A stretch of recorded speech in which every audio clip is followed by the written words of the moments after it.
right. We have no reason to go live, but we're going to go live anyway.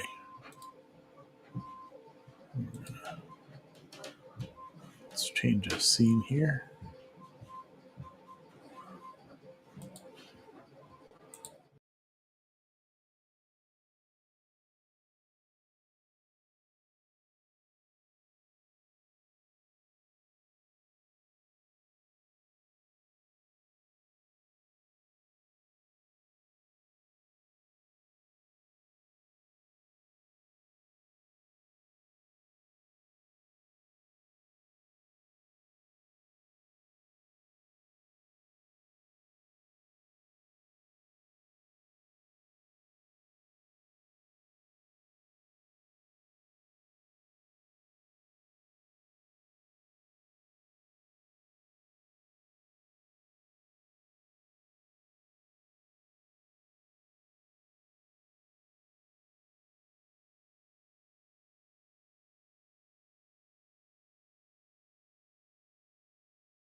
Oh my goodness, we got people in here. Why are you people watching this garbage? Well, I should go back and. Hey, look, my name shows up in the bottom for some reason. That's odd. Hey, oh yeah. Oh, here, we need to go here to the chat box thing. So, just screwing around in here tonight, peoples. Um, yeah, I gotta clear those comments out of there. Oh, it's Mr. Troy Pritchard. How you doing, buddy? Can you hear me okay? I don't know if you can or not. Just messing around, wasting time, hanging out. Let's see here. I figured I'd make a chat scene while I was doing it. All right. Well, thank you, sir. Sounds good. Doesn't look good. It's actually using the right microphone for once, so that's a good thing. Let's see here. We need to make size of the comments, I think, bigger.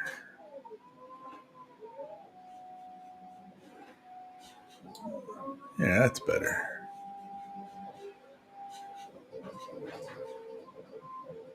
A little bit better. Oh, there's Mr. Roger Brown. What's going on, sir? Um, all right. Let's add some other stuff in here. Tried to make it look all fancy and stuff. I'm just hanging down out in the office tonight. Um, Printing some stuff. You might be able to hear the P1S back there moving around. The A1 is not doing anything at the moment. And you can see I knocked over I knocked over some boxes, so and you know what you gotta do.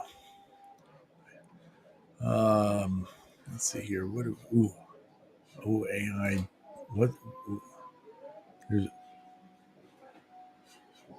Oh man. Maybe we need to make this the background. This would be kind of funny. Um, well, look at that. I want to see if we can make that the background. All right. I don't know how to do that right now. I'm trying to poking around, but at least I can see the comments while I'm poking around. Anybody doing anything? Well, you're not doing anything remotely entertaining because you're hanging out with me. So, but anybody do anything fun and exciting today? Oh, Troy ordered the Elegoo. Nice. I think you're going to love it. From everything I've heard of everybody that's been using them, it's a good little printer. Uh, I was actually fighting with the P1S earlier today because I thing I'm printing out in there. I um, put a roll of filament into the AMS thing, and I guess it was brittle, and it broke off in there. I had to take the whole stupid thing apart to get into it and pull out a piece of filament that was literally that long. That was rather annoying. But let's see here. Yeah, yeah. Need more wasted time. Good on you there, Al. All right, let's see here. I think. All right, we're gonna. Nope. How can we do that? Oh, Roger's got the. You got the Elegoo.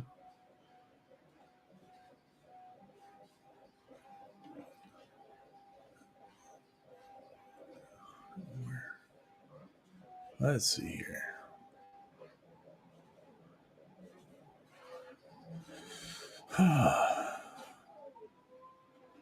Trying to figure out how to put that stupid dragon in the background. I don't remember.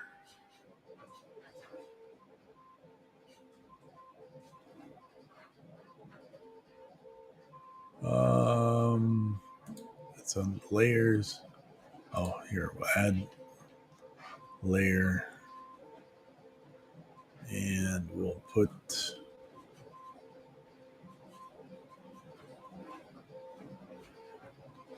Oh, all right. Let me try this.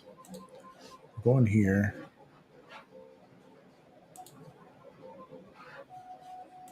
and we'll drop it down. Drop it down, and drop it down. Nope. How do we drop it down?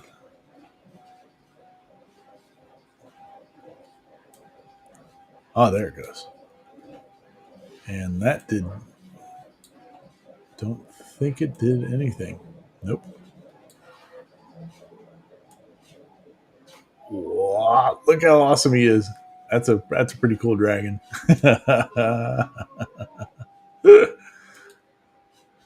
Let's see here. Oh, nice. Okay.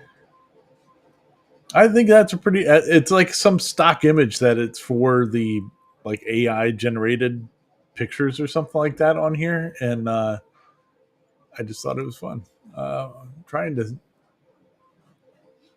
change the layer of it though, so it sits behind. Uh, oh, yeah, move down. Nope, it doesn't like that. Okay. Ah, okay. Haha. Maybe that's what I was supposed to do. Okay. I think I'm somewhat better here. All right. We're going to go like this, and then we'll do these. We've lost the dragon, though. It's all good. Good enough. There it is. Yes, thank you for joining. We have successfully put an AI dragon in the background where you can't even see it anymore. It's kind of sad. I mean, it was kind of cool looking. Al, there's in EV Mux, there's this thing called proceeds, and when you do the proceed, like you add a scene, and then when you do that, you can um, you add a layer to the scene that you're looking at, and you can add what they say is it's an app or a widget, and the app and widget is called text box. I think it's text box. Um, and when you do that, you can change the size of the of this whole thing. You can make it whatever size you want. You can put it at the bottom of the screen. You can put it wherever you want and change whatever the sizes you want. I mean, I could I can move it here in the middle, and then we can see the dragon. There you go. So now we can have it here. Um, but I can also change it, different sizes and stuff like that. So yeah, yeah, it's a pretty cool little tool, I suppose. Um, yeah, yeah, Troy, the lightning. I mean, lightning is pretty cool. Unless you were here at my house last night, then the lightning and the rain that comes with it is not cool. Right? Like, what was it? Yeah, last night was Wednesday, and I was starting to get ready for to show up on Dave's show last night, and we got this huge rainstorm roll through, and it just bucketed water out of nowhere. And why did my laptop just change? I don't know what the heck just happened there. That's a piece of crap. But anyway, it was bucketing water, and then but in the wall, this room is in my basement, and I built it um, not long after we built the house. But the wall that's right here, um, and the back wall here is not up against the outer walls of the house. It's it sits in about a foot because I was trying to avoid all the plumbing and everything else that was going through there. Um, and all the insulation, it's got that big thick insulation against the concrete, and so there's like an area back here that you just can't get to, and but also in this corner right here is a where we had the electric and all that coming to the house. We had another conduit come in, and that conduit was for like it was supposed to be for telephones, but we never got a phone line run into the house. But it has the our internet line coming in through that tube conduit or whatever, and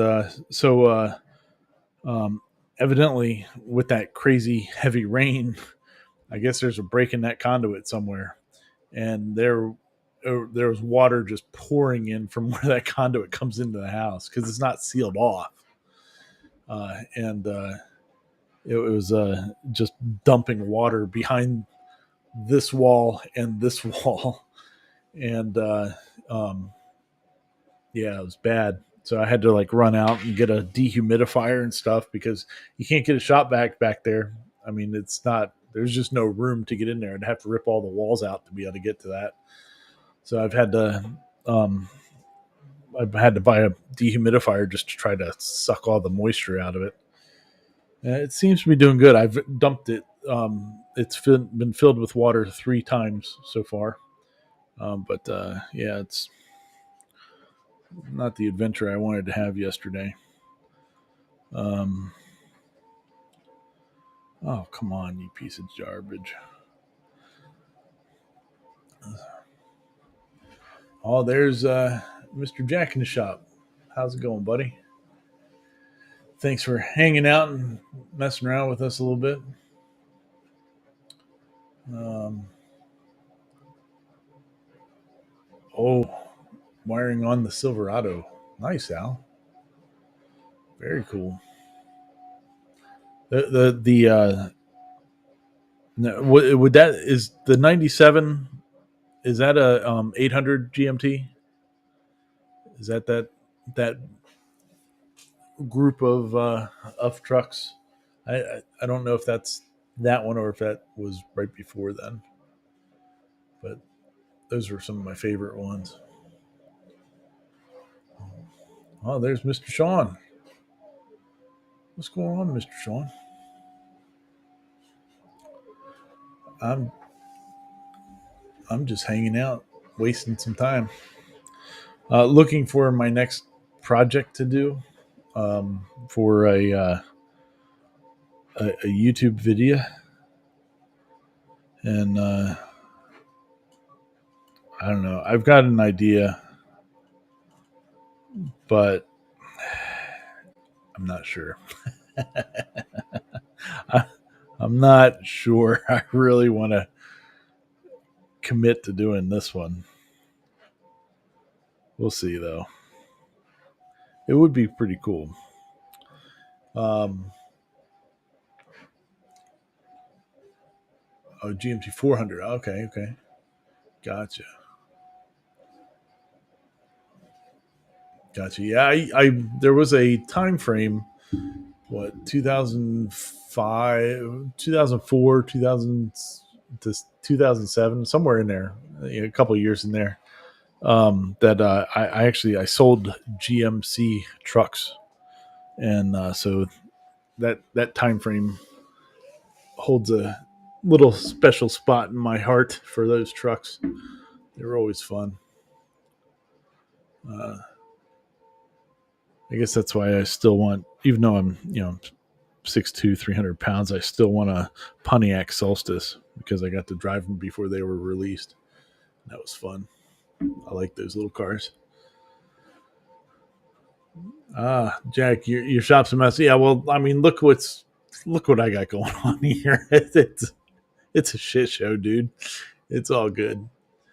Uh, you know, it is what it is. It is what it is. Yeah. So well, that's why this everything's kind of a mess over in here. It's because as you can see, I've been moving some stuff around. Um, because there might be something else showing up here pretty soon. And so this desk here, this one, this that used to be what was here, and the desk that is now here was against this wall. So I moved all my Ranger CNC parts and all that here to this wall next to me, and then and put that table there because I needed a larger table back there and one that wouldn't shake.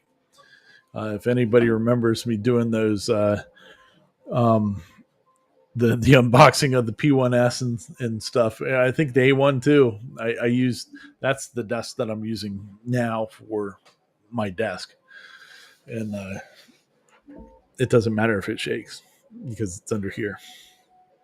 But that one here is a little bit more sturdy, and I'm gonna 3D print some brackets out to tie it to the wall to make sure that it doesn't shake all over the place.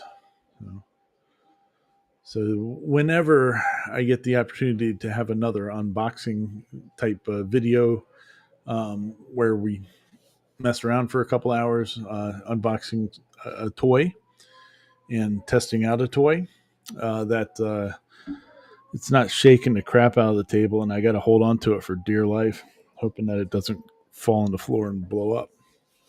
So, yeah, I see. That's the thing, Al and Jack. I hang like doing the live stuff. It's wonderful because it is what it is. I hate editing, and I'm really trying to uh, put out more videos and stuff like that, which means I have a lot of editing to do, and it's horrible. I hate editing. Um, but there supposedly some people can put there's like some AI editing that you can do now too. You just feed it all your clips or whatever, and then it'll come up with the video for you or something, which would be neat to play with. But I'm not that smart to mess with it. So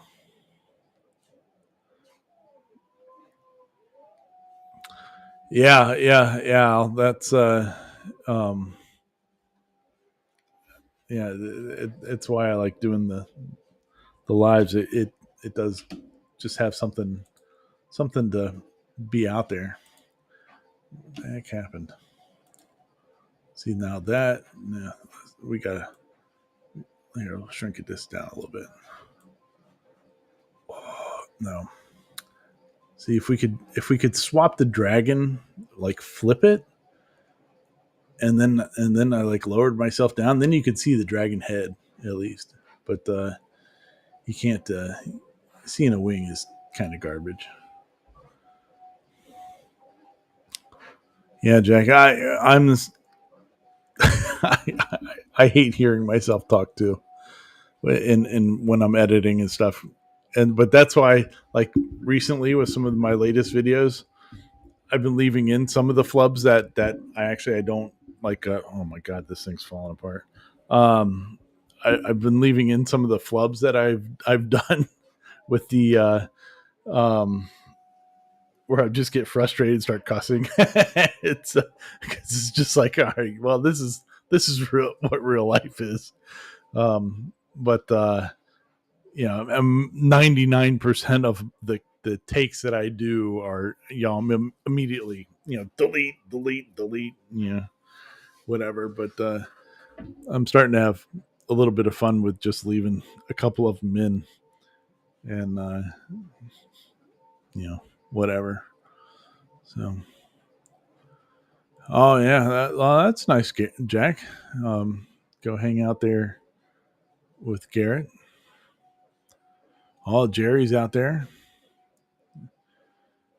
in the old hotlands out there.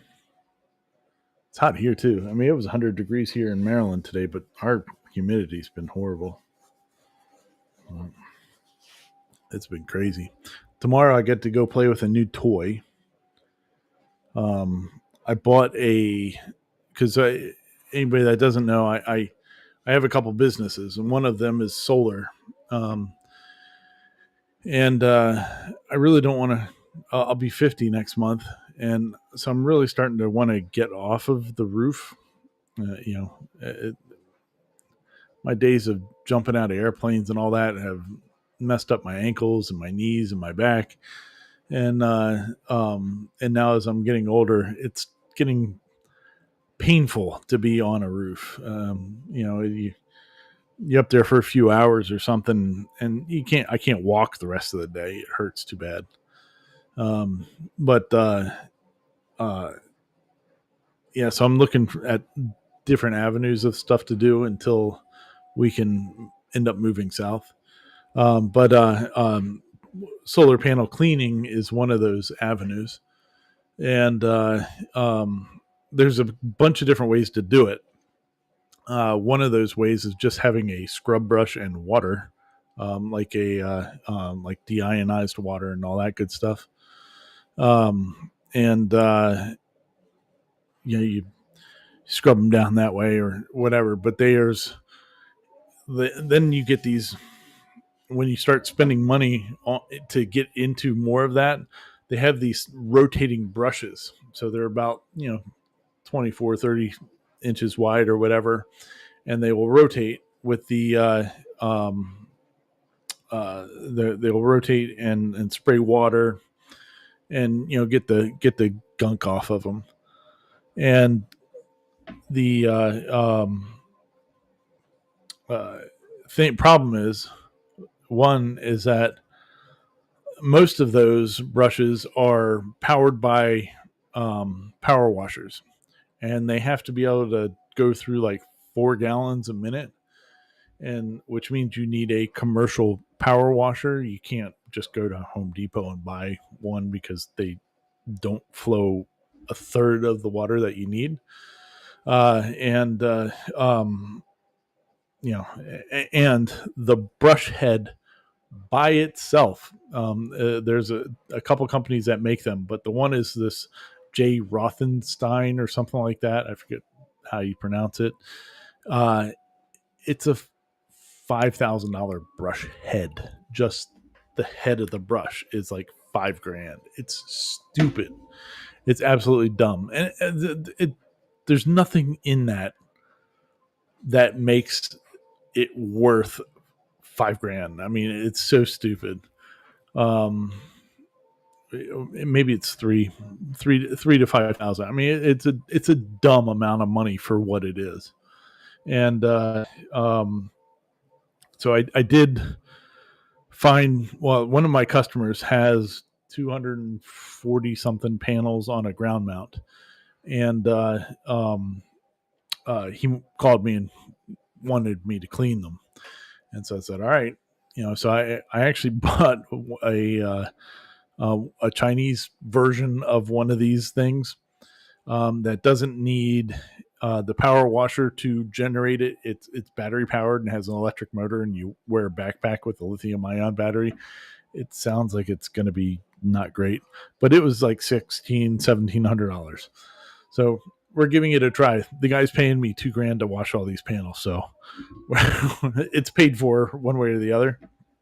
And if I, do more for people or something like that, it's all good.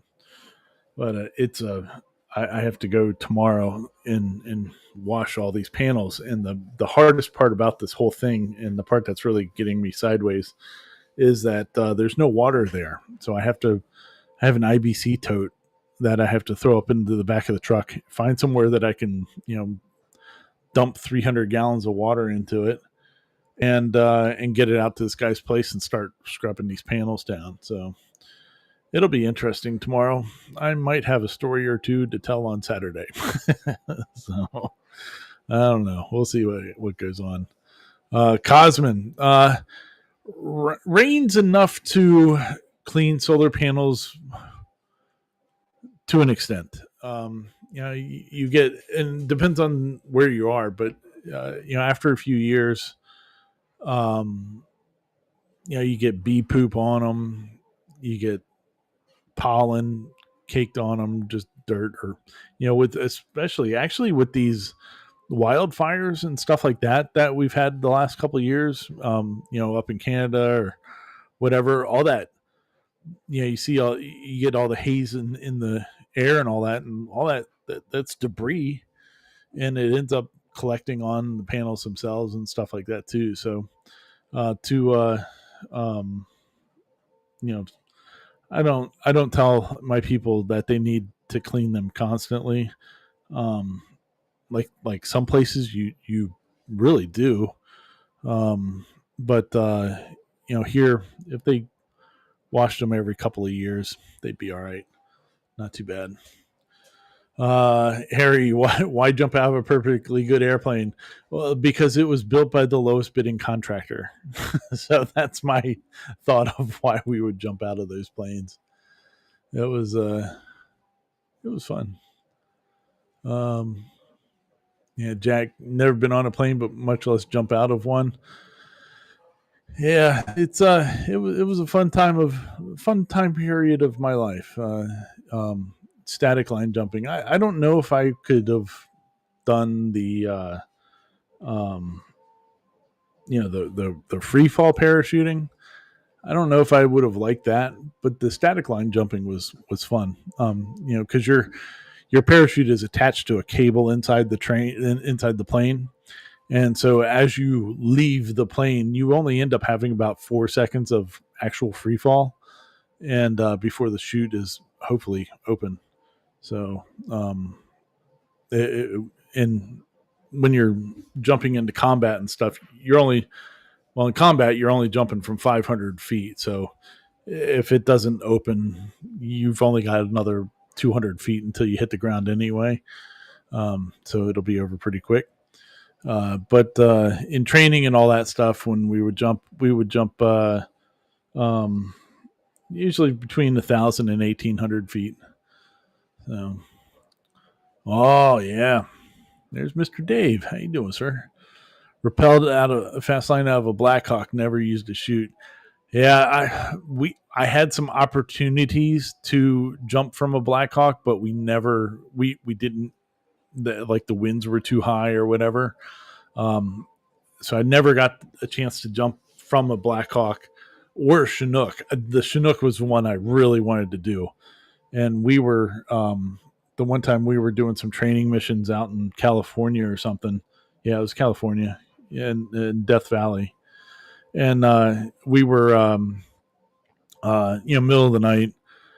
We were towing around some Humvee. So the way that the Chinook was set up to lift, a Humvee, um, there's a big like 5 foot square open hole in the middle of the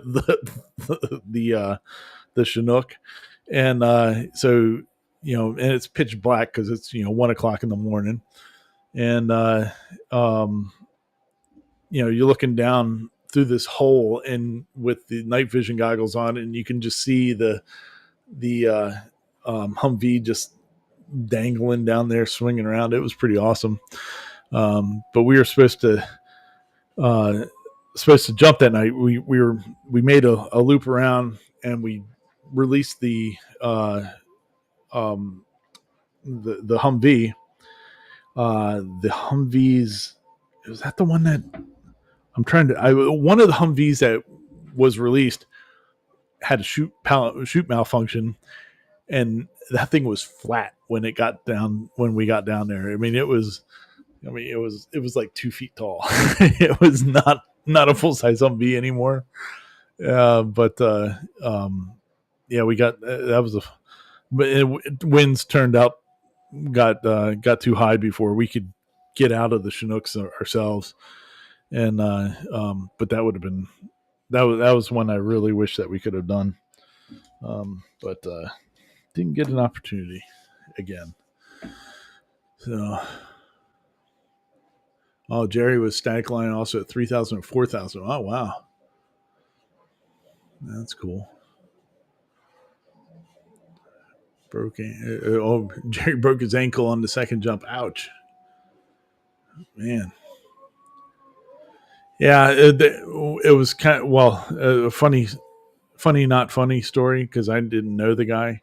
But when we were in jump school, so you get um, when you're in the army and you're going to jump school, you go to Fort Benning for 3 weeks of learning how to fall down, and that's jump school in a nutshell. Is you're learning how to fall down, and so we had our first jump, and we call it Hollywood jumps because it was during the day and you don't have your rucksack or any of your equipment. You're just jumping out of the plane with the parachutes on.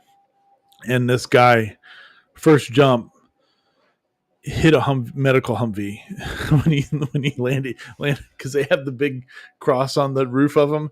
He hit it and like broke his hip on that thing. But oof, I felt bad for him, but it was kind of like, man, you hit the only thing out there that you could hit.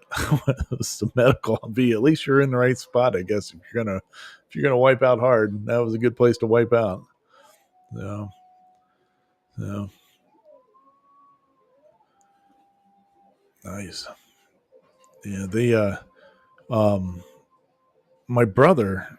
Speaking of Blackhawks, Dave, um, Black Hawk Down, the guys that were involved in that, one of the guys is a fireman, and my little brother works with him, and I thought that was pretty cool. I guess they got into a fight, or not my brother, but this guy and some other people got into a fight at a wedding one time. I don't know. My brother tried to tell me the story, but he was half drunk, so it didn't really make a whole lot of sense. But fun. But we don't need Windows security popping up and making trouble while we're putzing around on here. So, oh man, it's been you people showing up tonight. That's pretty awesome. There's nothing going on. I'm just hanging out and in here and looking at my different next projects to do video on, and trying to get some stuff situated. You know, back in the old household again, not on location. The wife and my son decided to stay on location for another week, so that was good. So I'm back up here. Took a had a pretty good day. Today was pretty cool. I didn't get anything accomplished, but had a good day. I did. Um, I got to go hang out with my dad for a little while. We had lunch in a town about 45 minutes from me. It's supposed to be like halfway between where both of us live. And so we went and ate some crabs, and my aunt and uncle joined us. That was pretty cool. And then I got to come back here, and I took Grandpa to the Legion, and we had shrimp and hot wings for dinner. And he's so funny because he's 92, and he in his days of being younger, he was always out and about. He was a very sociable person.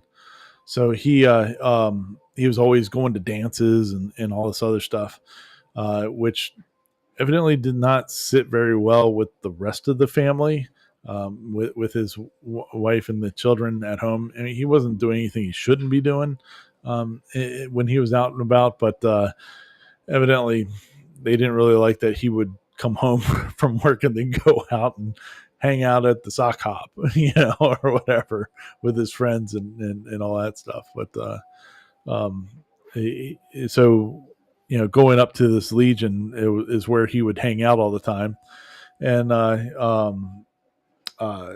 so there a bunch of old guys are coming up to him. It's like they're kissing the ring or whatever. It's kind of like The Godfather. They're like, "Oh, it's Benny," It's pretty funny. But they come and say hello to him, and he gets a kick out of it. And then he tells everybody, he pulls this thing out of his pocket. He I don't know where he found it. He must have found it up at his house or something the last time he was there. I don't really know, but he likes to talk about how to skin a squirrel.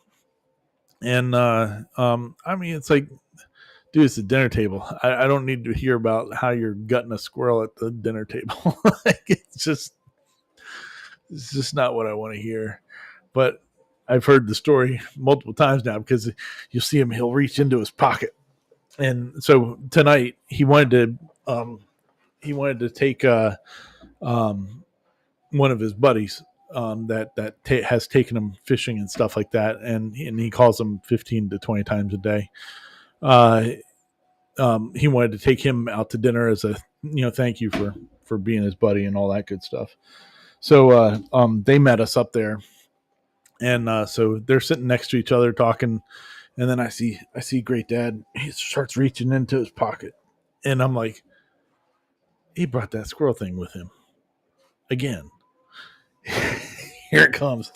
So it's this like braided rope about like this long, like thick braided, not rope, it's leather, like leather rope, I guess. And then on one side, it's got a piece of metal like about the size of this pen, and about the diameter of this pen, but it comes down and then it loops back up, like at an angle, kind of like that. And then the other side has like an S hook in it, and then he starts talking. he's like, you know what this is? And talking to his buddy, and it was like, I don't know. He's like, I don't know. He's like, oh, this is how we so and so back in the day. He's had this thing for 30 or 40 years, evidently, at least. And made this for me. He skins a squirrel. Let me talk to you about how we skin the squirrel. We're cutting the tail off this way. We're doing this. And, you put this in here, and then you put your foot on him, and then you yank, and then all this other stuff. And I'm just like, I just want to eat my shrimp and my hot wings. I really don't need to hear about gutting a squirrel right now. So oh yeah. Yeah, Harry, send them to me. I have a squirrel that's destroying my house. I tell you what, man, this old man, he is something else. He is so strong still, like in his, he's 92, and but like in his young man days, hunting was always the big thing. And always up until, I mean, he was out hunting up until probably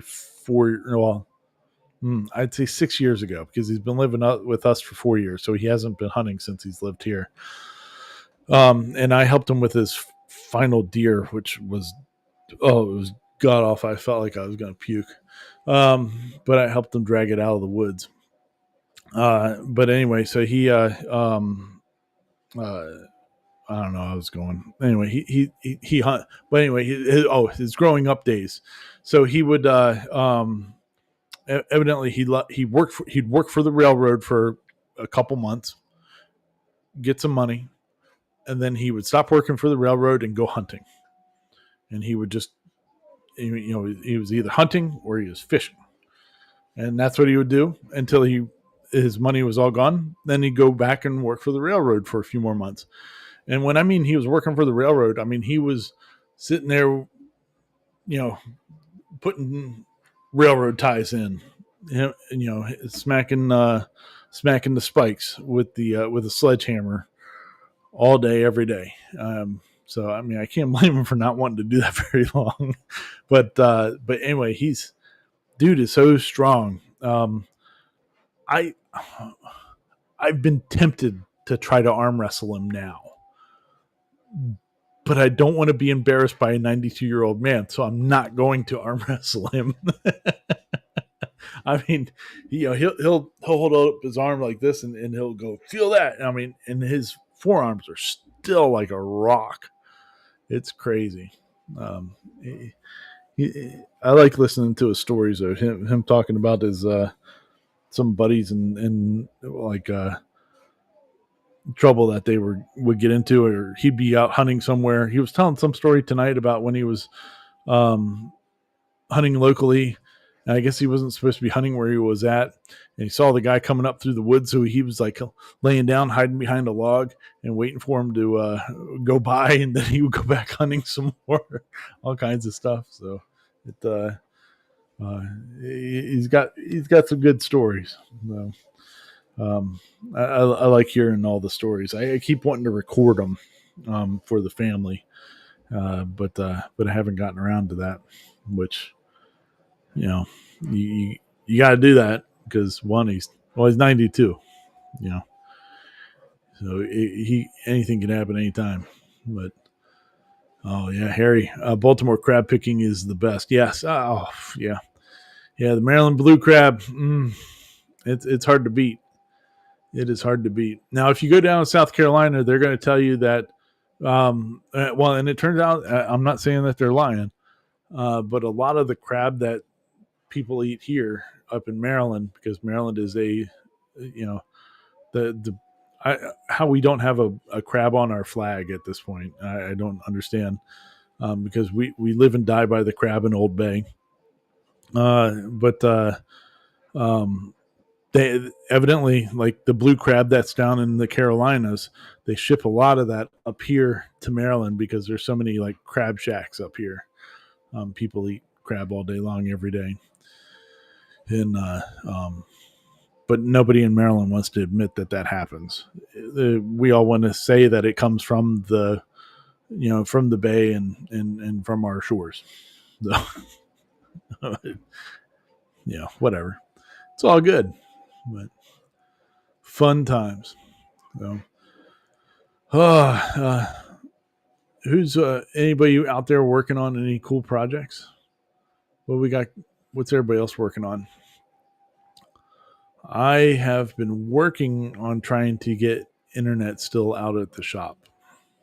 So, which would be fun. It'll be nice to have internet access inside the shop.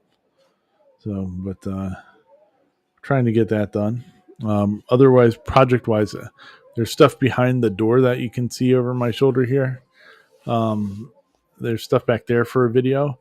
It's going to be a fun video. I've been working on it on when it's a 3D printing video, of course, because I I took a printer with me down to the beach, so I was printing stuff on it while I was down there, and when I flew back on Monday night. I actually had to buy a suitcase to bring the parts back with me, which was okay because on Allegiant, which is the airline that we fly from Myrtle Beach back here to Hagerstown, being prior military, you get a free bag, so they don't charge you for it. So, um, so I brought a bag full of 3D printed parts back home. So that way I didn't have to wait until my wife got here. So what's actually on the P1S right here is one of the final two parts, but they are the largest parts that need to be made. The one, each part, I forget how much filament it uses, but it was a lot. Let me look and see if it'll tell me. I want to say it was over half a kilogram on for one of those parts.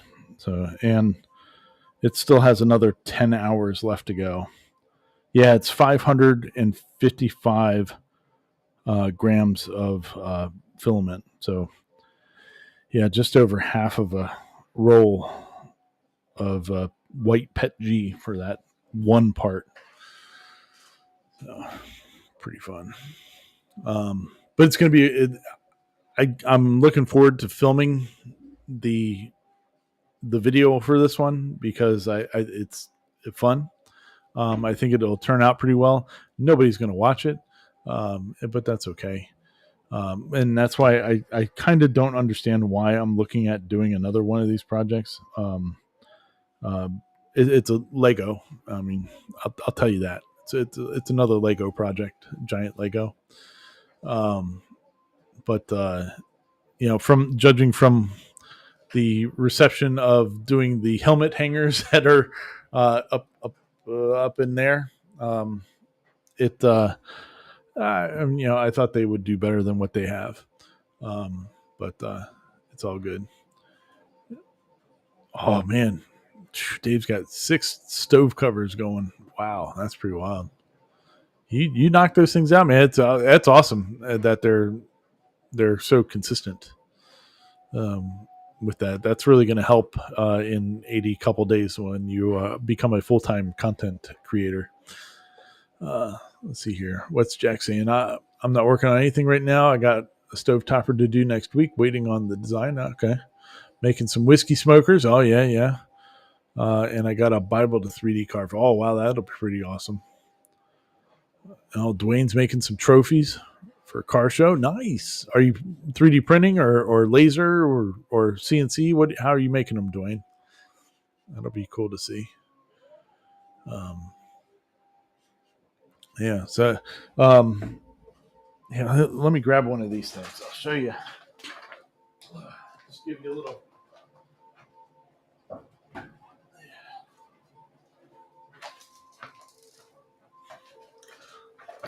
So these things turned out really cool. I was so very happy with how they came out.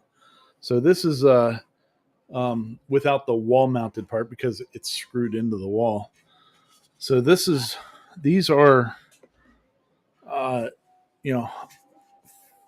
what 1400% scale Lego bricks.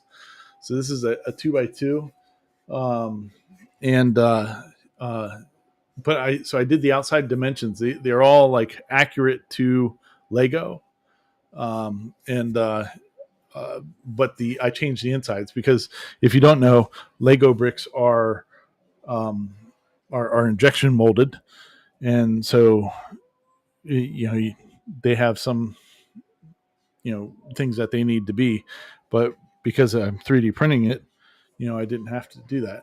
So I was able to do the inside so that I didn't need any supports because they didn't need to be flat up in here.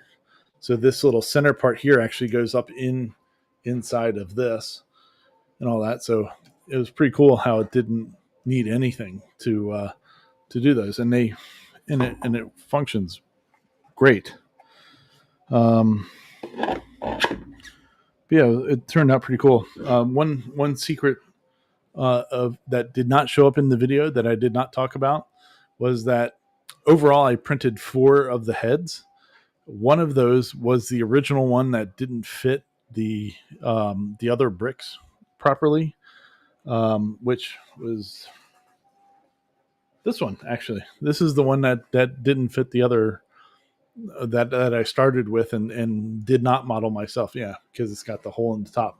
The ones that I modeled were flat on top, but they still it didn't fit like the brick nub peg thing.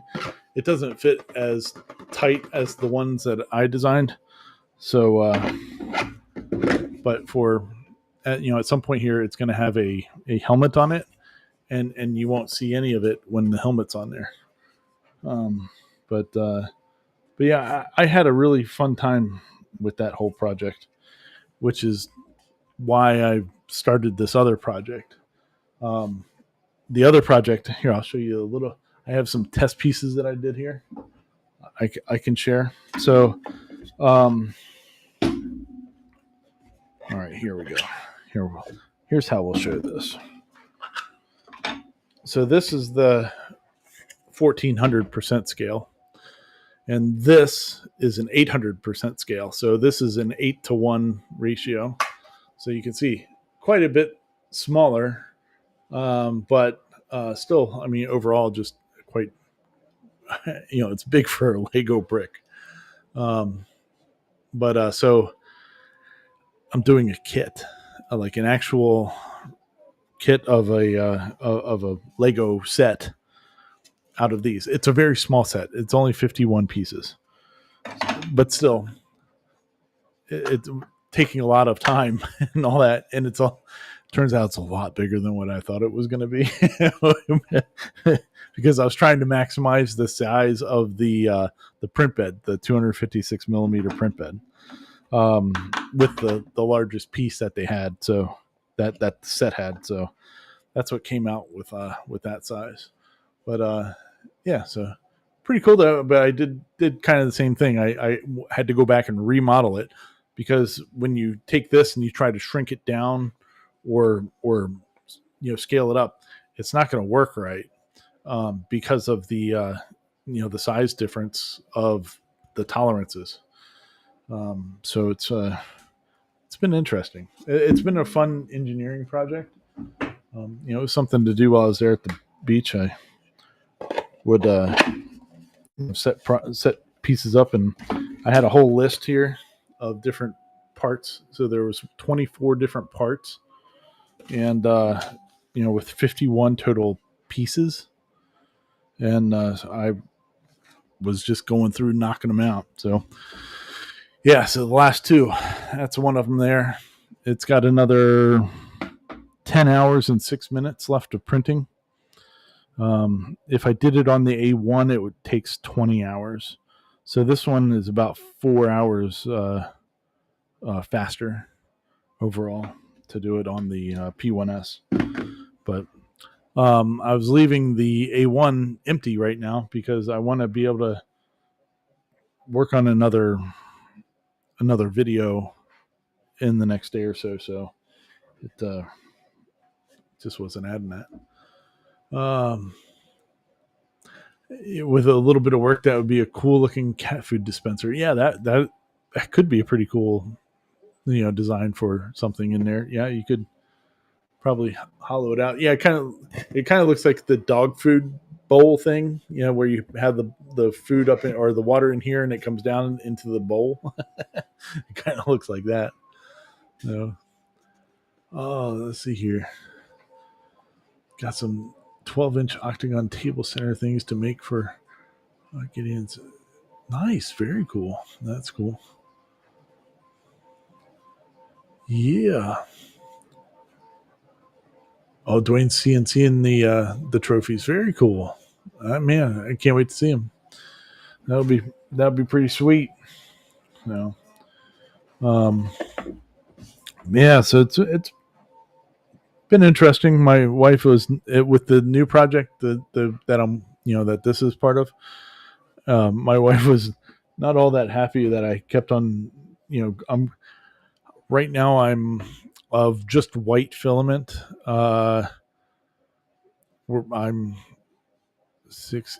eight rolls deep in just white. White is the biggest number of the pieces, so um, yeah. Anyway, she was like, "What are you doing?" I was like, "Well, don't worry about it. We're gonna make it good. I'm trying to make it work." So, but hopefully, we can get some views on that. On the hanger video would be nice too. But hopefully on this other one, we'll get some views on that thing too, because it's a fun project. So if I go to the 3D Printopia, I might end up taking it with me. But we'll see. But yeah, one of the things I was looking at here, as I was messing around. So the project that I'm, this project here, 51 parts. The one that I have some consideration to take on, which I would probably still do it at this scale, because then I have so many parts already designed. I don't know if they would. I was actually kind of looking to see how many of them would transfer over to this one. But it's like 690 something parts, so it's absurd. I kind of want to do it though, um, but we'll see. I might need a filament sponsor to do that one. We're still not monetized on YouTube, so it's not like I'm not like I can take any money that I make from any videos and reinvest it. It's all just comes straight out of the pocket. So it's all a hobby until it starts making some money. But trying to justify a 4 foot tall llama is not really in the cards. I'm trying to. I'm trying not to justify it. Oh, it'll be ugly. It'll be so awesome though if I pull it off. But we got to get this first project done first, and if it does okay, um, what do you do, like being monetized? I don't know. I don't have the watch hours to be monetized, so I'm still currently. Um, well, let's look here. Let's look and see what we got right now on YouTube Studio.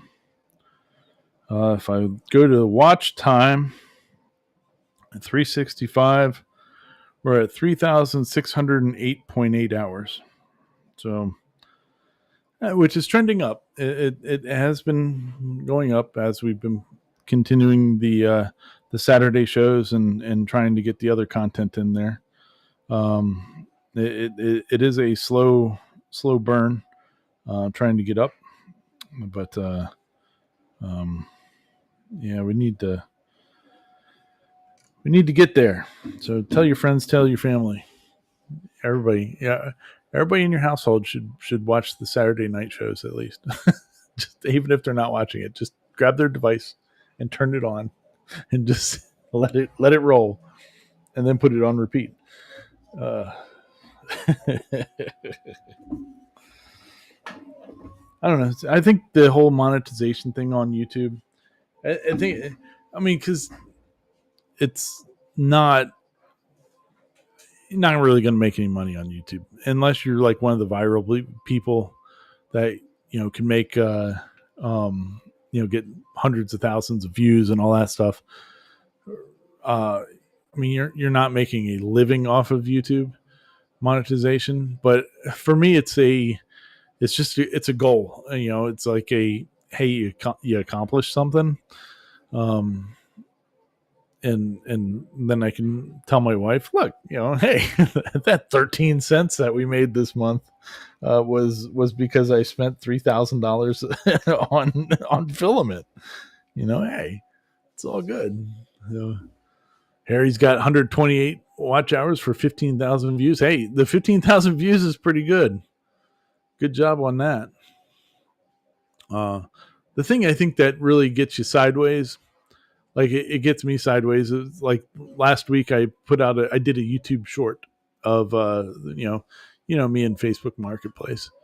So I was sitting out on the beach with my wife, and my son was doing some metal detecting, and he wanted to go back to the to our place.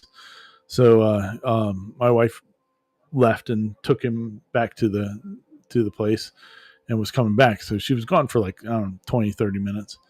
And so in that time frame, that um, from the time that she left, I had the thought of a YouTube short.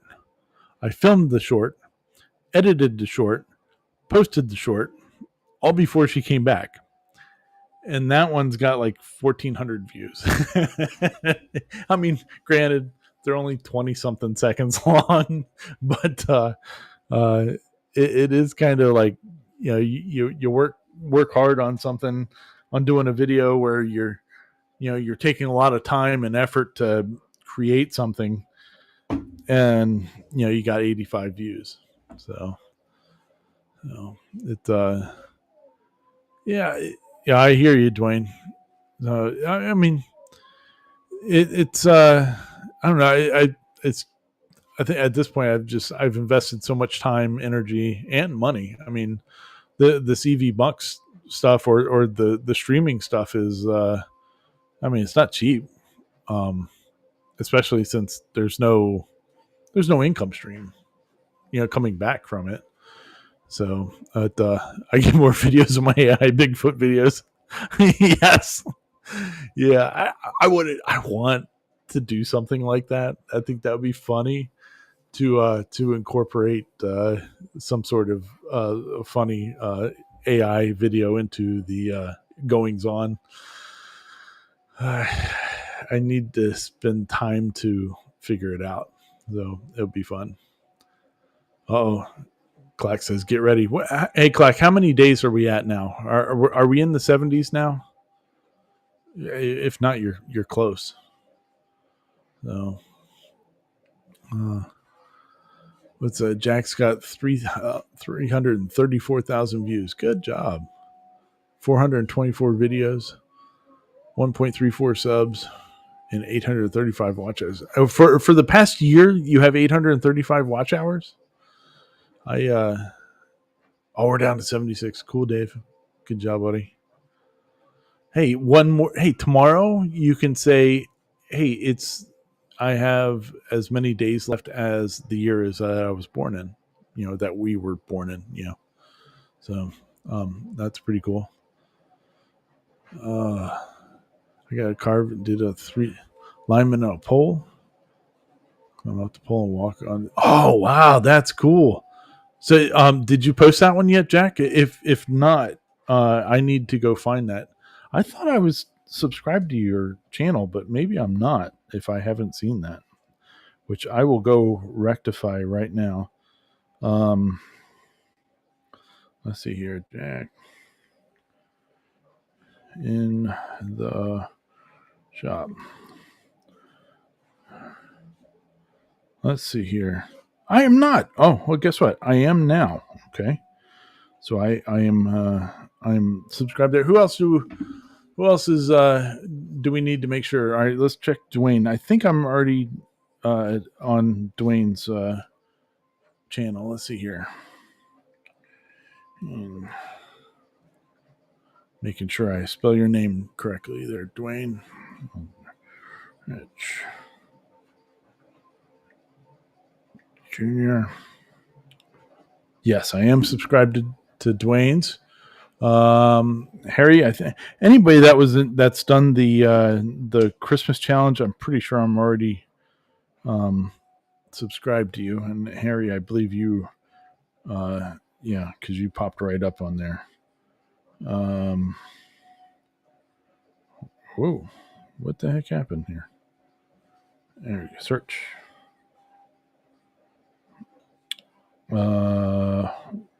Bunch of not Dwayne or not to Harry. There, yeah, I am subscribed to Harry.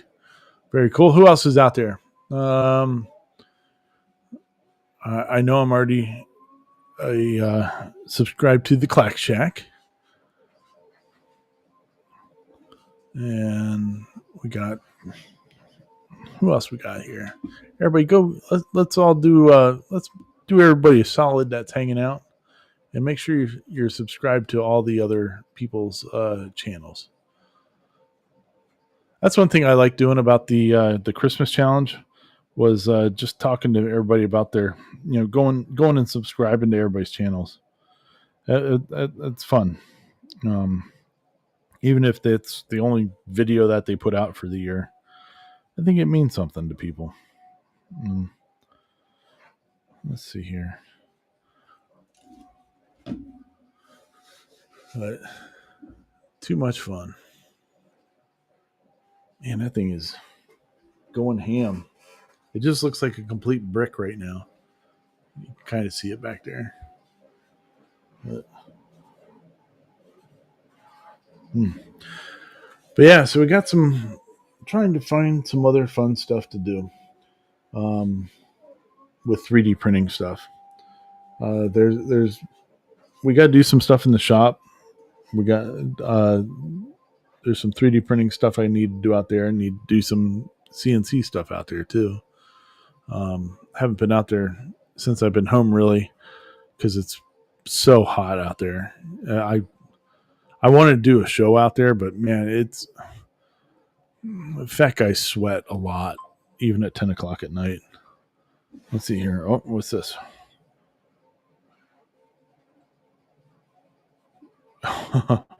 Oh,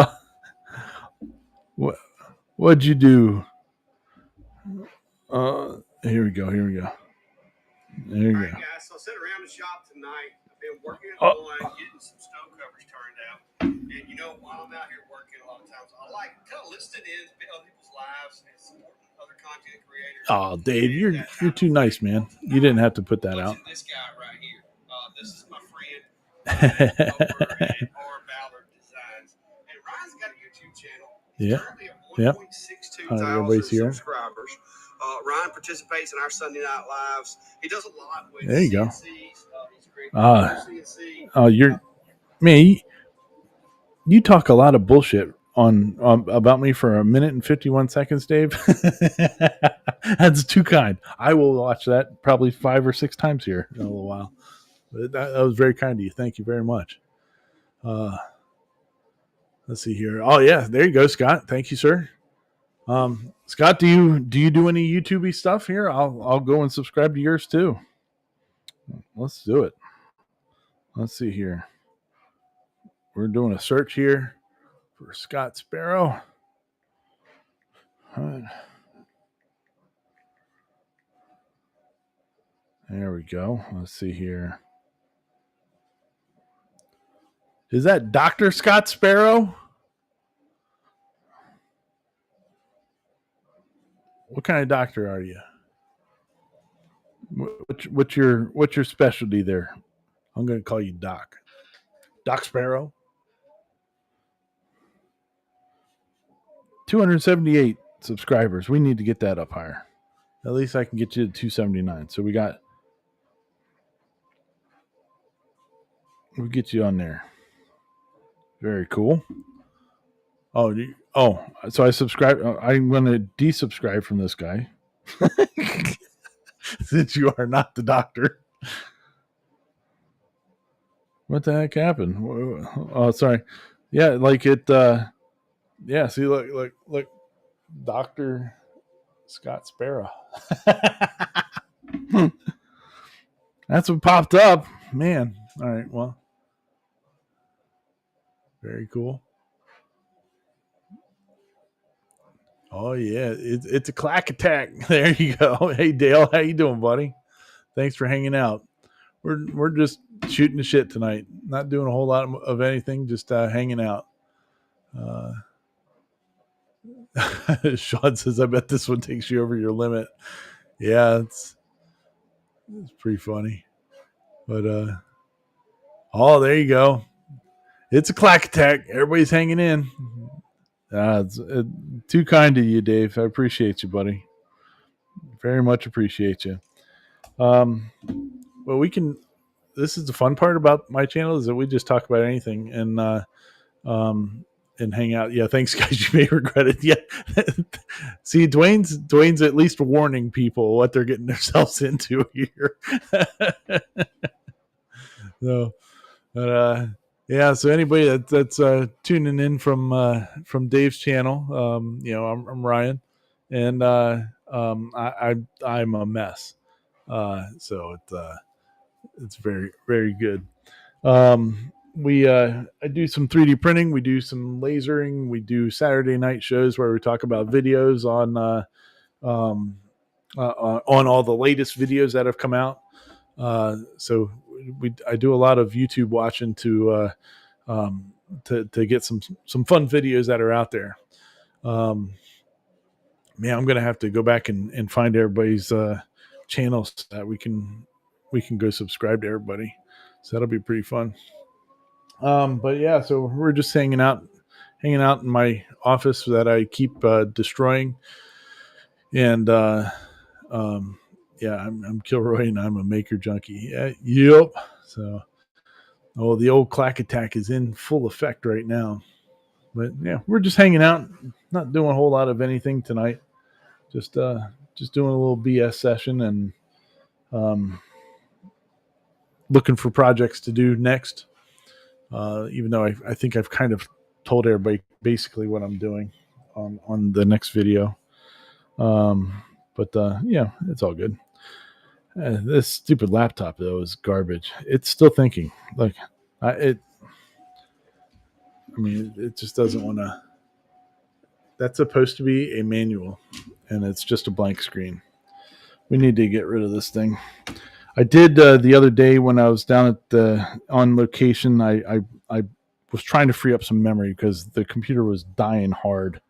So I went and I got a little USB drive and just dumped like half the things that were saved on my computer onto it, and then deleted them off of the hard drive. It helped for like a day, and now it's back to garbage again. So yeah, need a new computer for the mess.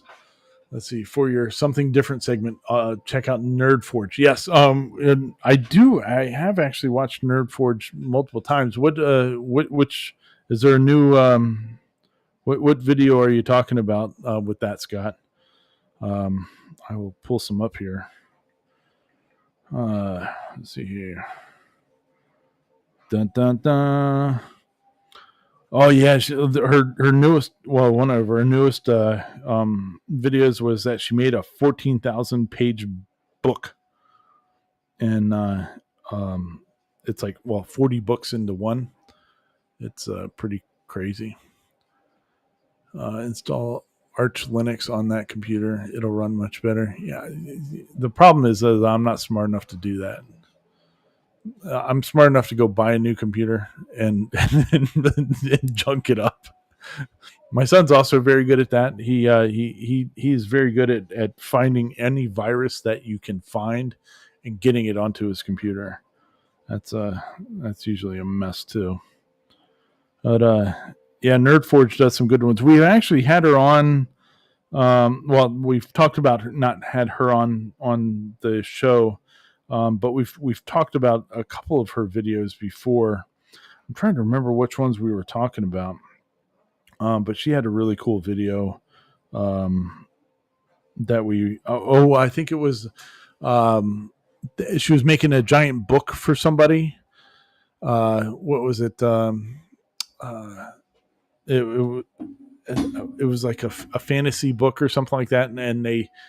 I think she CNC'd parts of the cover or something, and then like leather embossed it and stuff. It was really cool.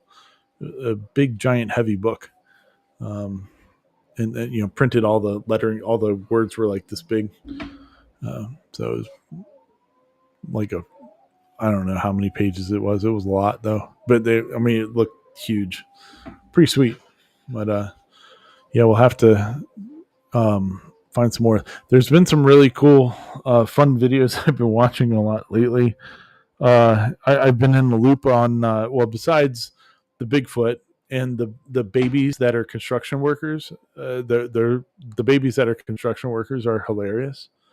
I enjoy them, especially the ones that have beards. They're pretty funny. But the other ones that I've been enjoying a lot lately are the tugboats. The tuggy builds. I've been in a big loop on those because I actually have one, and was looking at a project for it. But I'm not making a boat. So what these people do is the sandboxes, they look like tugboats, and they're, I don't know, they're 5 feet long or something like that, 5 or so. And people are taking them and making them into actual boats. So it's pretty funny what the different approaches that people take to making a boat out of these things. And I think that's the part that I've enjoyed the most watching is like the engineering that people do, because there's some stuff that they all do.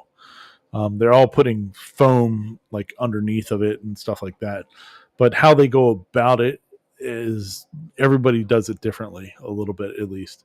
And some of them try to make it more boat like, and then other people are just lean into the stupidity of a tugboat. Save it for parts. Did a sandbox tugboat and got busted by the water patrol. There's some of those. The one guy I was watching the other day that had made one. I forget where he was from, but they wouldn't give him a number to actually register it as a boat, because they were like, we let you do this, and then we're going to have all kinds of people putting these stupid tugboats out on the water, and they didn't want that. He decided, since it was a toy and it wasn't a boat, he made it remote control, and then found a zombie, like a Halloween prop zombie that somebody was throwing away, and it was like some kid. So he put a life preserver on it and had it driving the tugboat that was radio controlled. It was pretty funny. And so that was an interesting take on it. There's some people that have taken them and put them on jet skis, which I don't like those as much, because like they actually like cut it all apart and make it bigger. Like I think the awesomeness of the tugboat is the size of it. But you get some of these people in them, and it's, one guy took his wife out on a date. It was supposed to be date night for their anniversary or something, and he promised her a date on a boat. It was a miniature tugboat, so pretty funny. So so I've been watching a bunch of those, but those won't be on now. For something different, on the Saturday night show is usually a video that I have found that it has nothing to do with any kind of making stuff usually, but it has it made me laugh, or it just something I find interesting, so that's a little segment towards usually the end of the show that we do. Anyway, anywho. What else we got going on? There's not a whole lot else going on right now around here. Besides that, we need to get out to the shop and finish getting cleaned up. I still have a bunch of power washers I need to sell. I have not listed them back since I've been back yet, but I need to do that and get those out of the way, so that we can play with the scoreboard more. Where is that? There. you can see that white box there next to my head. That's back at the shelving. That's got some of the scoreboard parts in it right now. So we need to get on that project and get that thing finished up. Because at some point I'm going to want to move, and I want that scoreboard to be done, at least done enough to keep score. So, oh, um, oh, I don't know if Clack is still out there, but um, Clack sent me a video that he had put out, a very heartfelt video of when he lost one of his pups, and because I lost my best friend here in March, and starting to get to where I feel bad for my other German Shepherd. She's now by herself, and I think she's lonely. I think it would be good for her to have a friend. And my big thing is, I want another German Shepherd, but I don't want to. I don't want anyone that looks anything remotely like Ranger. But anyway, yesterday my wife sent me a picture of one that is up for adoption, out in the rescue that we got, our black one, Sage, the one that we got her from. They bring their dogs to usually the East Coast from Texas, because evidently you folks down in Texas like to throw German Shepherds out like on the street all the time. I don't get it, but there's so many German Shepherds that they bring up here from Texas. But this is the picture that she sent me. Look at that cutie. Yeah, it's 8 months old currently. It was she has been in like the foster thing since she was about 8 weeks old. They found her. She wandered into somebody's yard, and so they've been fostering her, but they're trying to get her up here. And evidently, they've had no one interest in her in either fostering her or adopting her. And of course, as soon as my wife saw her, she fell for her. So I'm probably getting my hopes up now that that we're going to bring Sky, that's her name, up here to Maryland, and but we'll see. It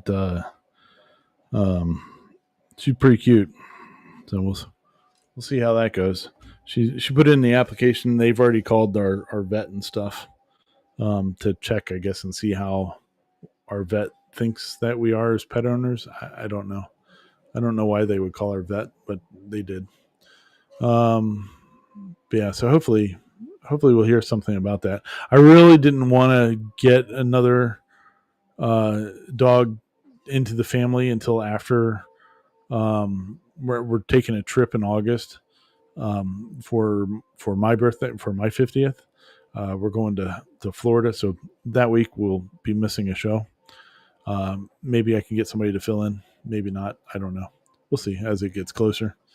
Yeah, so Dwayne, there may be a road trip if they say come get her. They had a little video of her too, and looks like a real nice dog.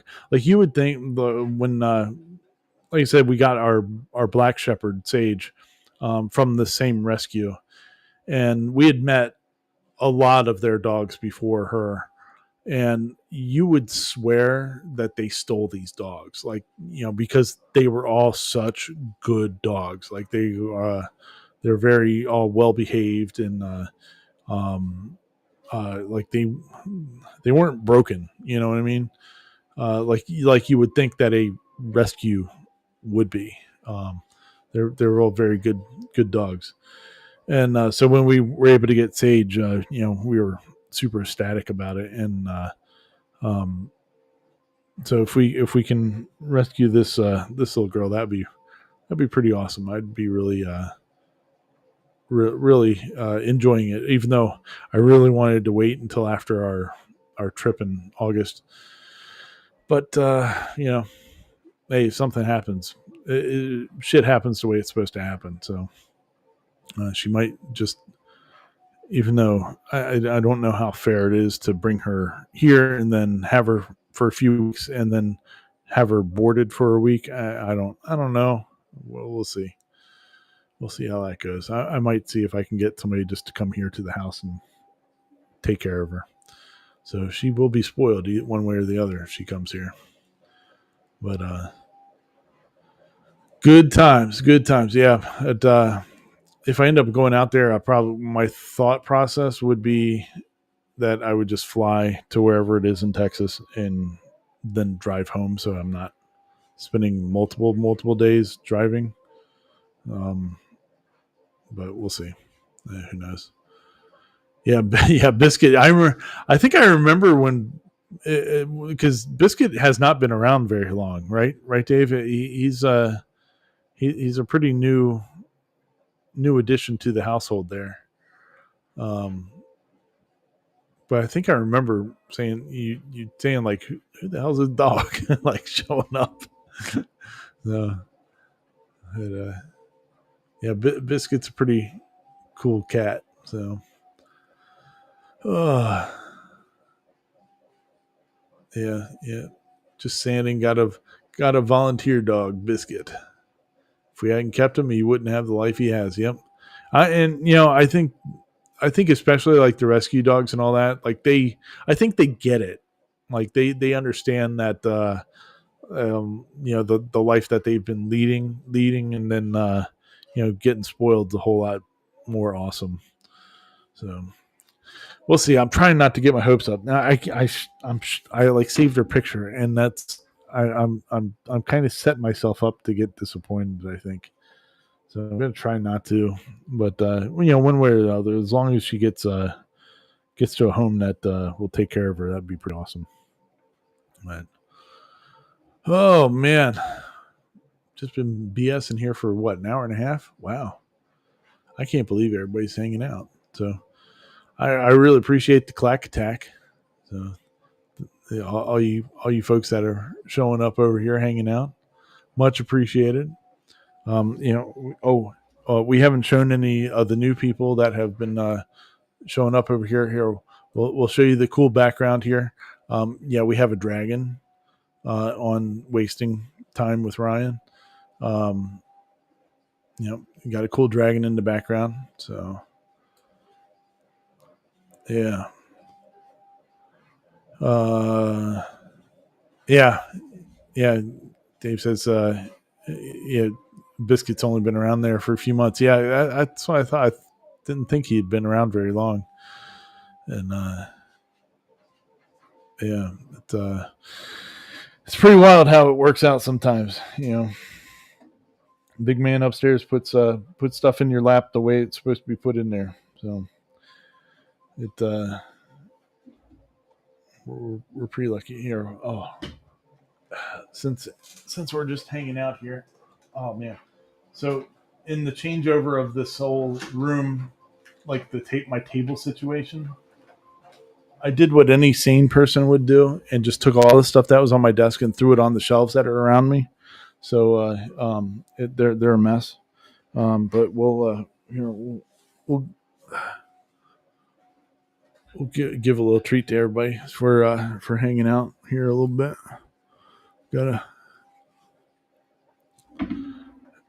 It's supposed to be Baby Yoda. My daughter knitted this for me, so it's pretty awesome. Yeah. I where did I wear this thing to? I wore this thing somewhere that was like not appropriate to wear a Yoda hat to. And it was kind of cool because like people would just smile. They were like, yeah, they got it. It was pretty cool. So, but I do like the Baby Yoda hat. So we'll do that for everybody for the rest of this hangout session. I don't know how long this hangout session is going to last. I'm just hanging out, BSing for a little while. I guess until I want to go to bed. Man, fun times. What else we got going on around here?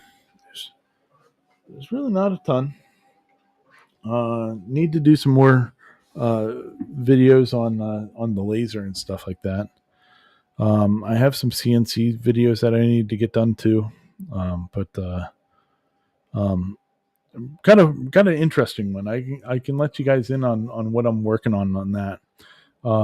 Actually, here, hold on a second. I'll be right back. I'll go grab it, and I can show you because it's sitting out here. Hold on.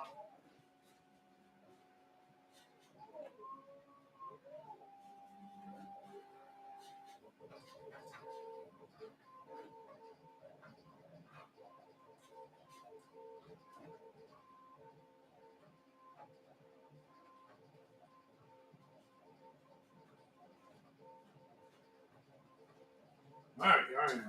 Here we go. Ugh. So, no, I have a funny church story. If you want to hear a funny church story from when I was a kid, I don't know. It was just kind of more of a stuffy affair that we were at, but anyway, so a CNC video that I've been working on, but it's taking a lot longer to actually make than I originally anticipated, because I'm putting more effort into it than I thought was going to be needed. But anybody that doesn't have a cord hearing, yeah, that would be inappropriate. But I think the bailiff would get a kick out of it. I think he'd be all right. So there's this guy. So check this out. So this is a offline controller from Nemo Labs. So they sent this to me because I asked them to, I think they sent it because of all the stuff I did with Dave with Dave's show and stuff like that, Mr. Gatton's show, with all the Nemo Lab stuff. But anyway, so I'm working on a video with this guy. I cannot tell you how awesome this little offline controller is. It is heavy. It doesn't look like much. I mean, it just looks like a little tablet-y thing. It is heavy as crap. It's it's aluminum. The whole case of it is aluminum, so it's very heavy. I think it's like $130 or something like that. But man, it's the build quality of this thing is pretty awesome. But anyway, so what am I doing with this offline controller? Well, my thought process is, yeah, you can use it on a Nemo Labs machine, CNC, which I don't have. But what else can you use it on? I thought that would be a cool concept for a video. And so I've been trying to. It's a Gerbil-based offline controller. So I've been trying to get it to work with other Gerbil-based machines that I have around here. It's been a little more of a challenge than, because I could go, yep, works with this one. Nope, doesn't work with this. Doesn't work with this. Doesn't work with this. Yep. It'd be a real quick, stupid video, and it would satisfy the obligation that I have with them to make a video on this thing. But I want to try to make it work with some of the stuff it doesn't want to work with. And so that's it's taking a little bit longer than what I was originally expecting to get it to figure out. But man, I tell you what, if you have like one of the little Jinmitsu CNCs or something like that, it's plug and play. I mean, and it works like really well. But I'm trying to get it to work with like the Unos and stuff, and that's the challenging part, is trying to get it to work with that. But it's what I mean. If nothing else, I do have a Jinmitsu 4040 Pro, and it'll live on that machine most likely anyway. But it would be cool to get this thing to work with some of the other stuff that I haven't been able to get it to work with. And so that I thought it was pretty neat. Anyway, but like Dave Gatton did a video on this at one point, and watching the video, you're kind of like, yeah, it's a little tablet. It's kind of neat, but like you don't realize until you have it in your hand like how well built this thing is. I mean, it's you can knock somebody out with it. I mean, it's got some weight on it, but yeah. So anyway, just thought that might be of interest to somebody out there. But trying to get that done, I need to be able to dedicate a couple of hours to getting stuff to work. Hopefully to get it to work. But if it doesn't, it doesn't. But I got a couple things I need to try with the Arduinos to before I give up, and maybe I can get that done this weekend. That'll be pretty good. Yeah, it's a self-defense screen.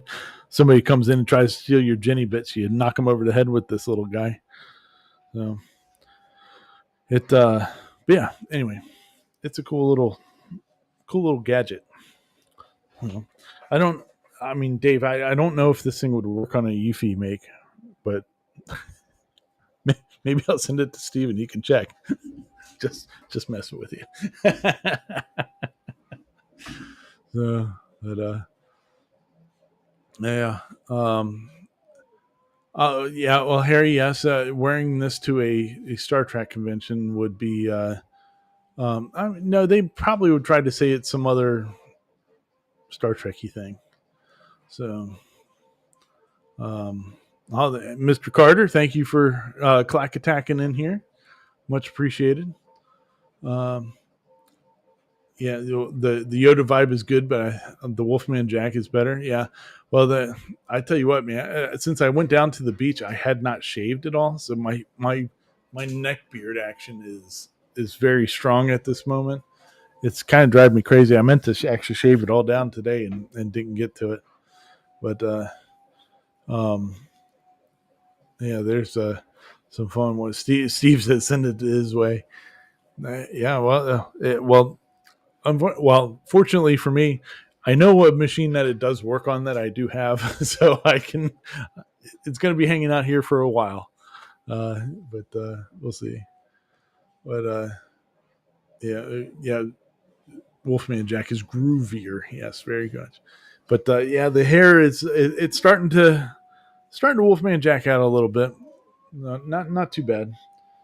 We'll see how it goes. I mean, if you really wanted to wear it like Mickey Mouse, when Mickey Mouse turns sideways, his ears are on the side of his head on the front. So, I mean, we could do it that way, but then this kind of looks either like a fish or maybe a narwhal, a green narwhal. I don't know. It could be pretty ugly or phallic. I don't know. No. Well, we're having some fun.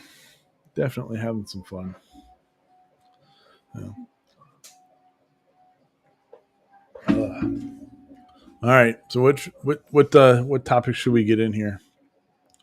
Let it turn gray. Just don't let it. Yeah. You and I are on the same page there, Jack. That's my motto is I don't care if it goes gray, just keep it on there. So I always tell the girl that's cutting my hair, I said, look, if you see it starting to thin out back there, you just let me know because we're just gonna shave it all off at that point. So but thankfully that day has not come yet. Hopefully it sticks around for a while. I've really been surprised though, like seeing how many people my age or younger, are bald or really balding already. Like John Cena, holy shit! Like I didn't think that John Cena would be going bald. I mean, he's got quite the patch back there. So much so, and I think because of Pat McAfee, I think he gave John so much crap about it that like John went and had hair plugs put in back there to try to cover it up. Yeah. Oh yeah, yeah. Al's got the crown. Yep. Harry says I'm slowly going blonde. Yeah, there you go, buddy. You know, scientifically though, you don't actually go gray. The hair follicles themselves give up on color. So if you actually the gray is actually light reflecting off of them, they're actually clear. Go figure. At least that's what I've been told. But yeah, I don't know. But yeah, supposedly the hair's just given up, and so the color goes away. As long as it stays there, I don't care what it does. It could go back in purple. I had my hair purple a long time ago. I used to dye my hair all kinds of colors. Once I got out of the army, I was, well, actually, when I was in the army, when we go on leave, because I was 11 Bravo down at Fort Bragg, we didn't get to go on leave whenever we wanted to. We got we got a week or so to go away like every year and a half. So because of our recall status in at Fort Bragg, anybody that doesn't know, if you're at Fort Bragg, you have you're on pretty much a constant recall status, and because within 2 hours you can be called back to the base, and it's not when you get called for that 2 hours; it's when the call goes out. So like they got to call everybody on their list and blah blah blah blah. But anyway, so you generally speaking, you have to stay pretty close to base. And But so when you would be able to go away, come home on vacation, all that, like a week or so beforehand, I had my hair get so thick and all that stuff. I was having to always cut my hair like twice a week. And so when we would get close to that time frame of being able to go home for a week, I would start letting it. I'd be pushing my limits with how much my hair was growing out, and and then so as soon as we would go on leave, I would bleach it, and then it would get some color thrown into it. It'd be green or be red or something like that. And then as soon as I was coming back, you have to come back and sign back into battalion. I would bick it. I mean, you got to shave it all off, and because people would not like that if you had red hair in the military. So, yeah, so I was doing that, and but the one time I came back from leave, and I get my hair had not grown out fast enough, and so even after I shaved it, it was coming in with like blonde tips. And my superiors were like, Ballard, what are you doing? I'm like, nothing. I'm going to get another haircut. I think every day that week or two, I was cutting my hair back down, just shaving it down, trying to keep it not out there that it was be drawing attention. So it's pretty funny. Yeah, Jack says, I'm doing good for 49. Yep. I got everything going for me. My back is going, my legs are going, my eyes are going, my hearing's going. Yep. I'm right there with you on those, buddy. Yep. So I got well, what's today? Today is the 17th. So I have a month and 2 days left of being 49. So yeah, that's funny. Yeah. And my dad was bringing it up today when we were having lunch. He was like, Ryan is going to be 40 or 50 in a couple weeks. And I was like, yeah, thanks, Dad. Appreciate that. I'm just glad to be here. It's good times. But yeah. So that week, we're going back to Disney. My wife found a plane ticket cheap. And because we can fly right from our local place down to Orlando or Tampa or Orlando, one of the two, and got round trip tickets for like under $100 a piece. So Okay. Usually we go down to On Location for my birthday, but she decided, for my birthday we should go somewhere else. I don't know, go back to Disney. But I like Disney; it's fun. I love the engineering of everything. I like knowing how the sausage is made in like everything. I think it's pretty cool to see how people do stuff like that. It yeah, like the uh like just in business in general. Like I like talking to people about how they do their business, like what makes them money, or how it works is interesting. Like how does it become a viable business? And not because I want to get into that business. I'm just curious about how the sausage is made. So yeah. Ooh, Harry, 65 in 4 months. 4 more years and my kids will be out of high school. Oh my gosh. Whew. God bless you. Man. Hmm. My son, well, I have three kids that we know about. Just kidding. I have three. My daughters are from my first marriage. And so Madison just turned 28 a couple weeks ago a couple weeks ago.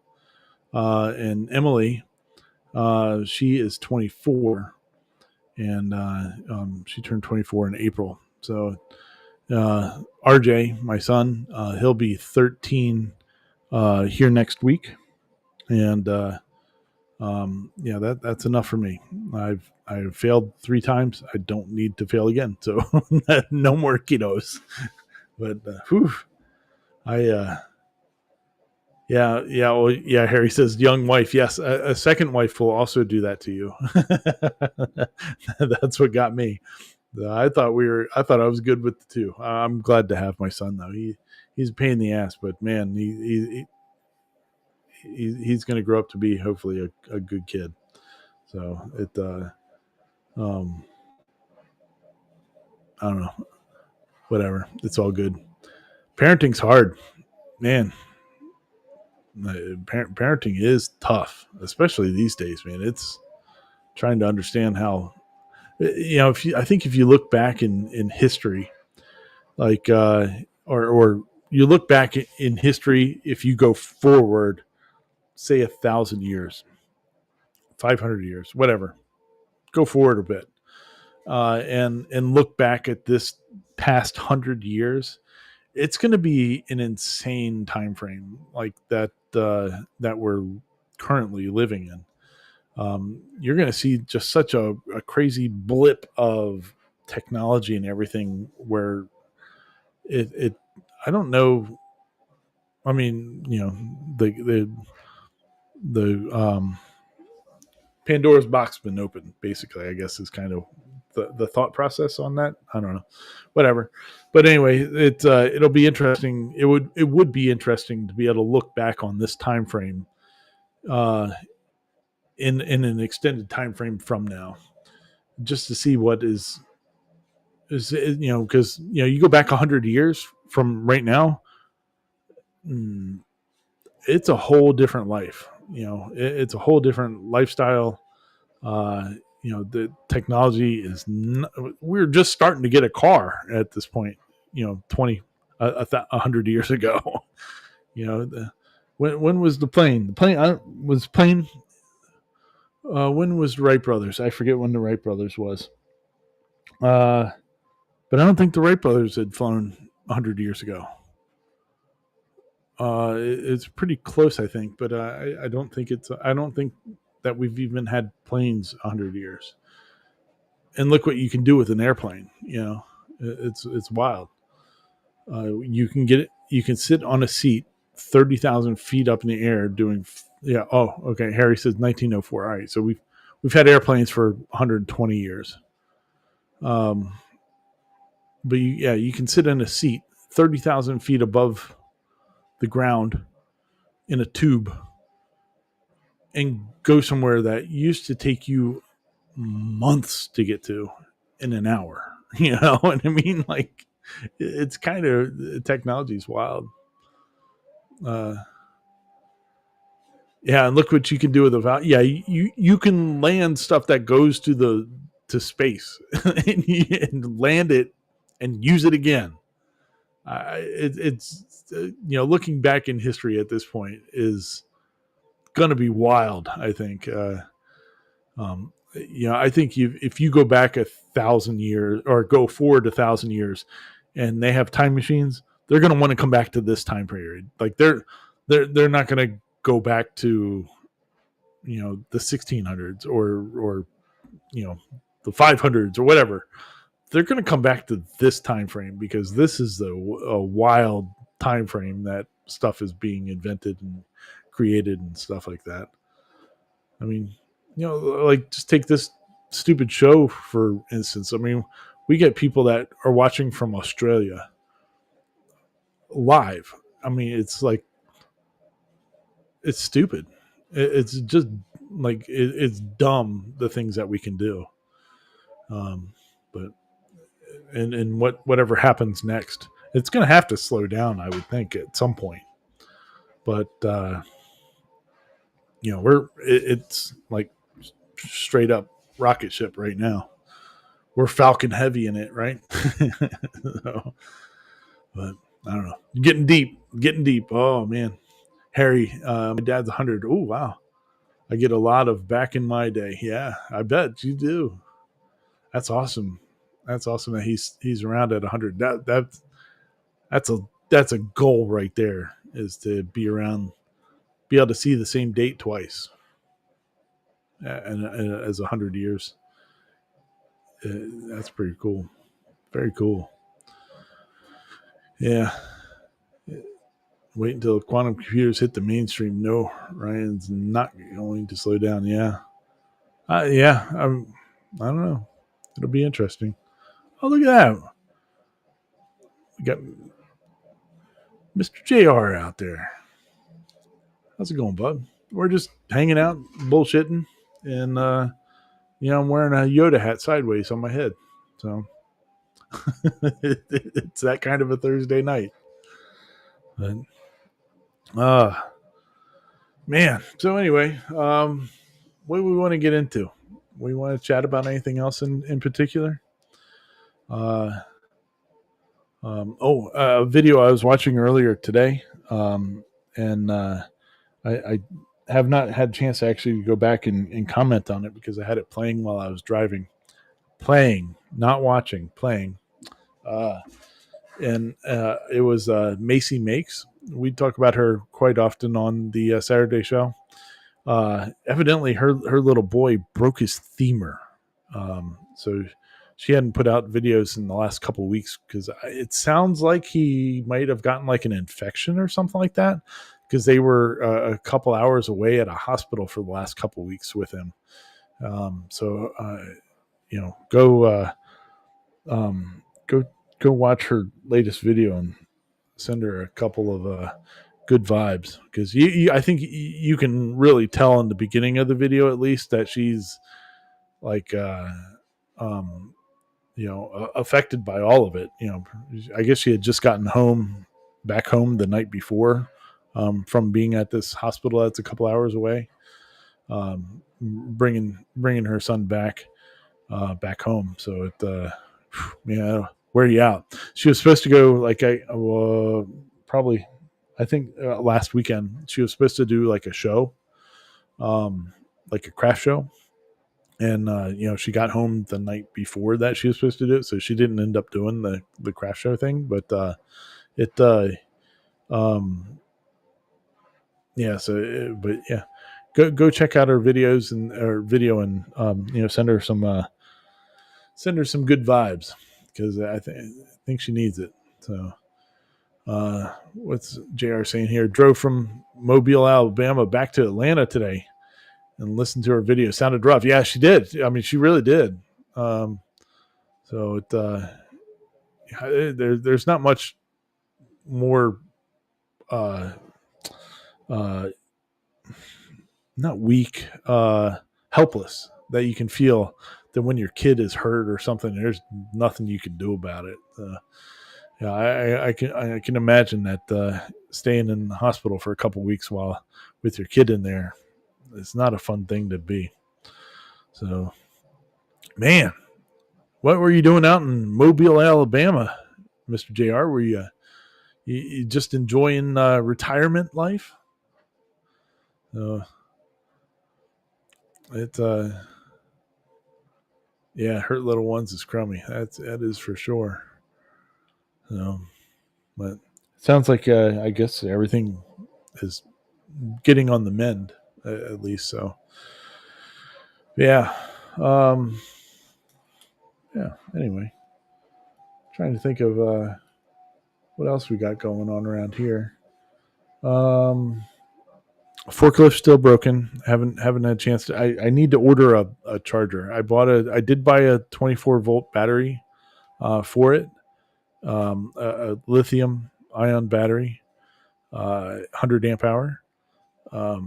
Checking out a business opportunity. Very interesting. Uh, that'll be cool to hear about if it works out for you. Um, so the forklift is still inoperable at the moment, but I need to buy a charger for that battery so I can get the charge up, because I mean, when they send out the lithium batteries, typically they're not at full charge. Usually 20 or 30% charge is all that they put in them. And so I don't want to try to send amperage through that thing for the um, forklift without having it full charged up first. So I'm not sure if it's going to work or not. We'll see. I was trying to find some information out on the batteries that are in it, because I mean it's an old forklift, but the 24 volt forklift with the wet lead acid batteries that are in there. I was trying to figure out how much amperage it pulls to move and do stuff. So I'm kind of taking a gamble by buying this battery, because I have no idea. I could not find any information out on what kind of amp draw that it takes to move this old forklift. No solar available. No, I wasn't trying to put solar panels on this thing, because I may end up just selling it at this point, just to get it out of here. But we'll see. But yeah, so I need to buy a charger for this thing and figure out. It does, like when I just was screwing around with it for a few minutes. I can make the mass go up and down, but I don't know if it'll actually drive yet. So I don't know if it's gonna.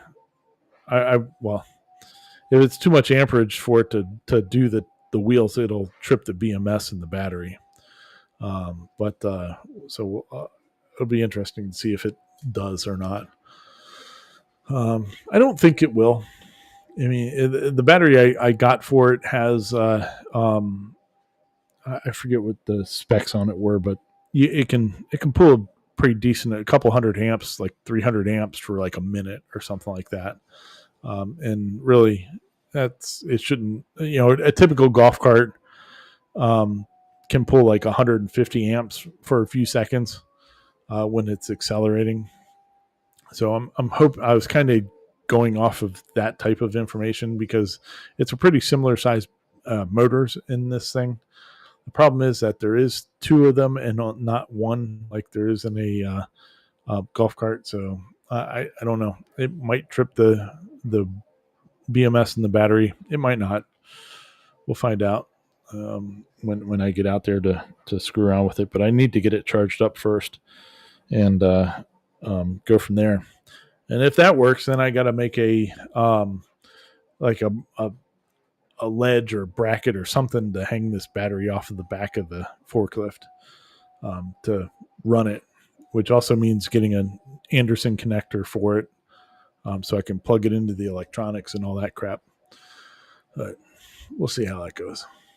It is a project that needs to get finished and dealt with one way or the other. It is pretty comfortable to sit on ever since I put the new seat and stuff on it. But, it can sit there and be comfy all at once. But if it doesn't move, it's worthless. So I just hope I get my money back out of it if I do sell it. It would definitely help selling it if it's operable. So we'll see how that goes. We will see. Oh, man. Been chatting for 2 hours. I can't believe you guys are still hanging out there. Pretty crazy. Yeah, interesting. Saturday night, we do have the making it up as we go episode. I think 105 is this week. So that's pretty cool. Been a lot of fun.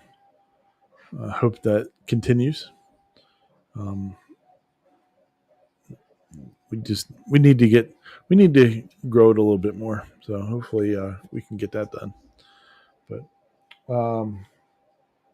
yeah, it's definitely a fun time having those videos. If anybody's got any suggestions on anything else that they want to see on those videos instead of just doing the video stuff, let me know and I'll try to work it in. See if that does anything. JR is asking if there's any action on the Ranger. There hasn't been since I've been gone. Since I got back the other day, I have not had a chance to get out there and continue. Needed to just do some. I've been doing some testing and stuff on it before I left for this trip. So I'm hoping to be able to get out there this weekend and do some more, and get it really dialed in. She's pretty fast. There are some changes I'd like to make it, and I think that's going to be part of the evolution of the Ranger. Is that it? There will be some stuff that eventually changes with it, but we'll see how it goes. I love that machine though so far. When I've been running it around and doing everything, and now having internet out there at the shop is really going to help when I get that done. Yeah, and get it all wrapped up and really start sending them out to folks. So yes, I did release it, like it's out there, but I haven't shipped any yet because I want to cut all of them on the Ranger, and the tolerances that I had built into the original file set worked on the Gatton CNC, and yeah, and there's just some minor, like, I'm talking like I'm probably over agonizing over the things I'm trying to get for dimensional stability between the files on from the two machines. But yeah, so I've been just trying to get in there and adjust stuff just a smidge, just to make sure that it's all happy and repeatable. Since I want to cut everything on the Rangers, on a Ranger CNC. So, anyway, so that's where I'm at on it right now. Is hopefully I'll get some more work done on it this weekend. And if I can get the Wi-Fi situated out there, it'll definitely help, because right now the whole process of like doing any file changes and all that, I'm down here in the basement, so you got to go upstairs, got to go out the garage, down the driveway, get to the shop, get in the shop, pull up the software, start the Ranger, run test file. immediately realize that something needs to be changed, need to unhook from the Ranger, come back up the driveway, come back in the garage, come in the house, come down the stairs. I mean, it's like a 15-minute ordeal anytime you need to change anything. So having the ability to have internet out there is really going to help. So I if I can get that situated here in the next day or so, it'll be really helpful and really make things a lot easier. We are our own worst enemies. Don't let perfect get in the way of complete. Yeah, it's very true. Very true. Yeah, like I know stuff is going to change, and but yeah, I'm at the spot where it needs to get out, and then we can keep. Once it gets into the hands of some people that are building it, we can make changes to make it better. I mean, you kind of making beta testers out of people, but there's some ways that people will build it slightly different than the way that I've built it.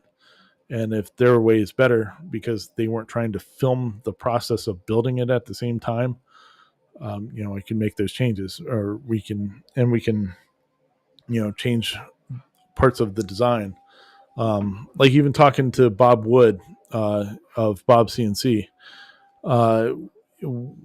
we were talking about the belt driven aspect of the machine, because the XY is all belt drive, and his KL series of machines had the Bell Everman drive system, which is a belt driven system.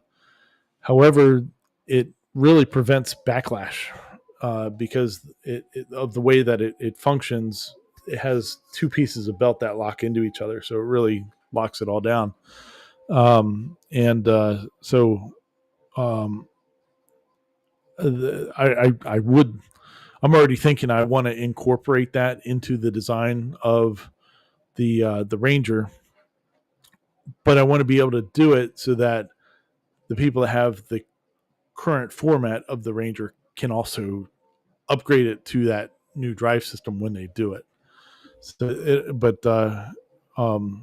Which will help push speeds faster, because I mean it's a beast. You guys saw in that initial video that I did on it, I was standing on the gantry.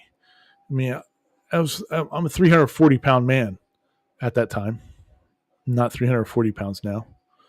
But I was 340 pounds standing in the middle of the gantry on that thing, and it didn't move at all.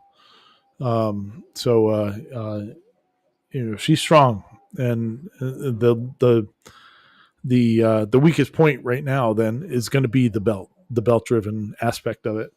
So that'll probably be the next thing that I address on it, like as a project. Harry's asking, do I sell kits or plans? It's a kit, much like the way that Dave did the Gatton CNC. So I sell all the hard to get or hard to make parts.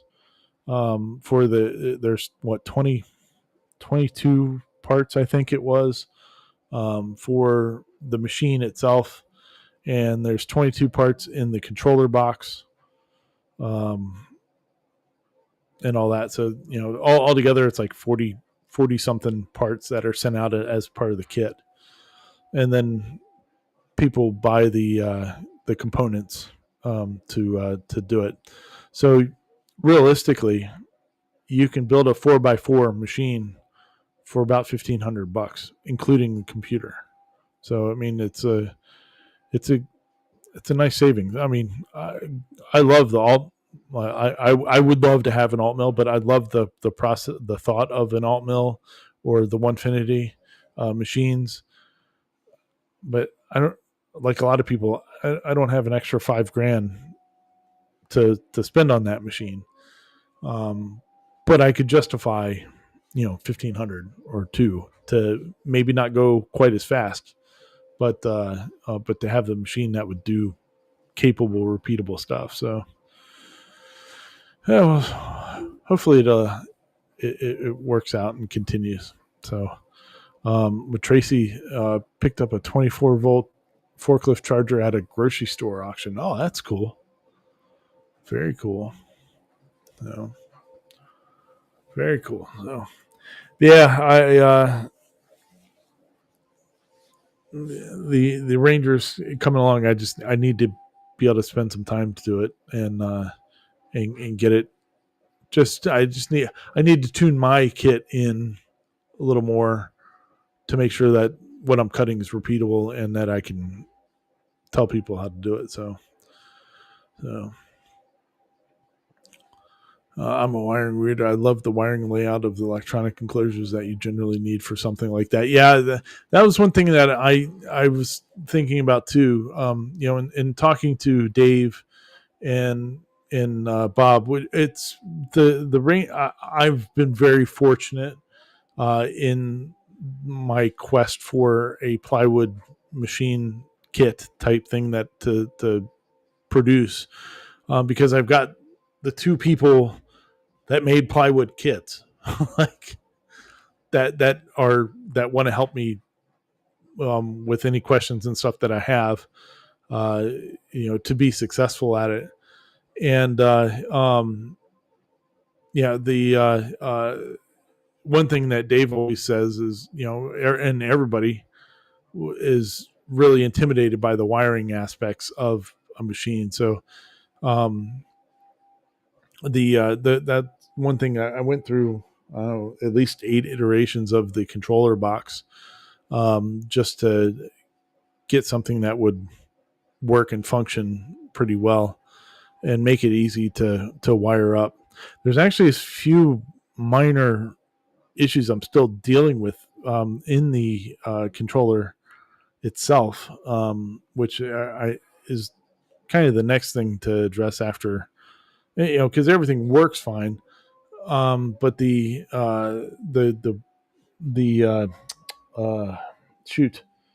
limit switches. When you turn on the limit, there must be noise. I'm getting noise somewhere because when you turn on the limit switches without them even connected, like it has nothing to do with the limit switches themselves, but something is with the Arduino. When you turn on limit switches, it's triggering them and won't let you untrigger them. And so I've spent a good amount of time trying to figure it out. If you disable them, it works fine. But as soon as you put on limit switches or homing switches, it locks up and won't let you unlock it. It's kind of weird. But it's just got to be a interference, electrical interference to the Arduino that I gotta find it and isolate it so that it's not a problem. Yeah. Well, they do. People do mention a pull-up resistor for what was it there for the limit switches. If you have them oriented as normally closed, but I have them situated as normally open, which is a debate in the whole CNC universe that way anyway. But Gerbil has them as normally open, and so when you hit the switch, it closes it.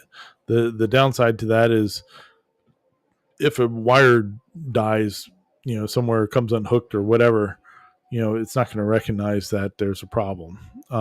When if you have it as normally closed and you hit the switch to open, it will then work properly or whatever. But I don't know. It's going to take a little more work. Oh, I see some.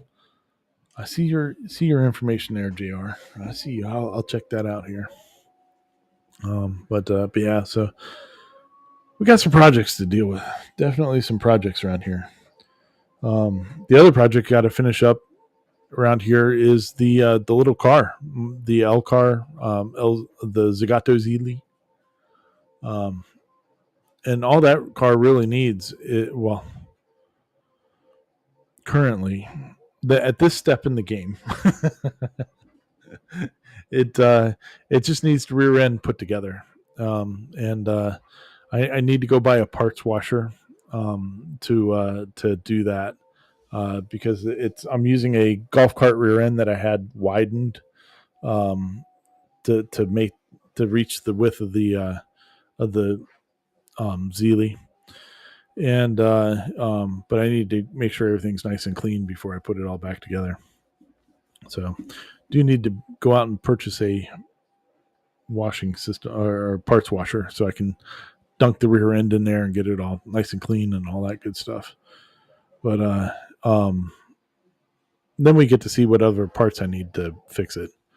Thankfully, the mechanical parts are Fiat 500, the old Fiat 500. So some of the parts are difficult to get. Some of them are not, but we'll see. But at least when the rear end is back together, it could move on its own. It just may not stop or turn or anything else. Actually, I talked to the guy that I got it from about a week ago. So he was asking me some solar questions. But yeah, we need to get that little fella finished up too. That I need that done before March so that I can take it to the home shows because that's what it's supposed to be for. But we'll see. Hopefully. All right. Well, let's see. What time is it now? Oh man, it's almost all right. Tell you what, at 11 o'clock Eastern, I'm shutting it down. So we'll go. We'll mess around here for 14 more minutes and talk about whatever, and then we'll shut her down. Sounds good. Sounds good. Sounds good. So anyway, what else do we want to talk about here? So we talked about the Ranger a little bit. We talked about the Zeely scoreboard. It does make me smile every time I walk in the shop now, and the scoreboard's hanging up on the wall. It kind of makes me laugh. It's really great. When I was selling some of the power washers and people would, I have them all down there in the shop, and so people would walk in there and they'd see it up on the wall and they're like, "Whoa!" It kind of makes me laugh. People get a kick out of it hanging up on the wall. And of course, the first thing they say, "Does that work?" And I'm like, "Not currently." So yeah, it will work, just not right now. 10 p.m. Central. Yeah, it's not the real time. It can't be the real time because it's an hour later than here. Actually, if you really want to talk about the real time, it's where the prime meridian is. So that's, I think, technically the only real time.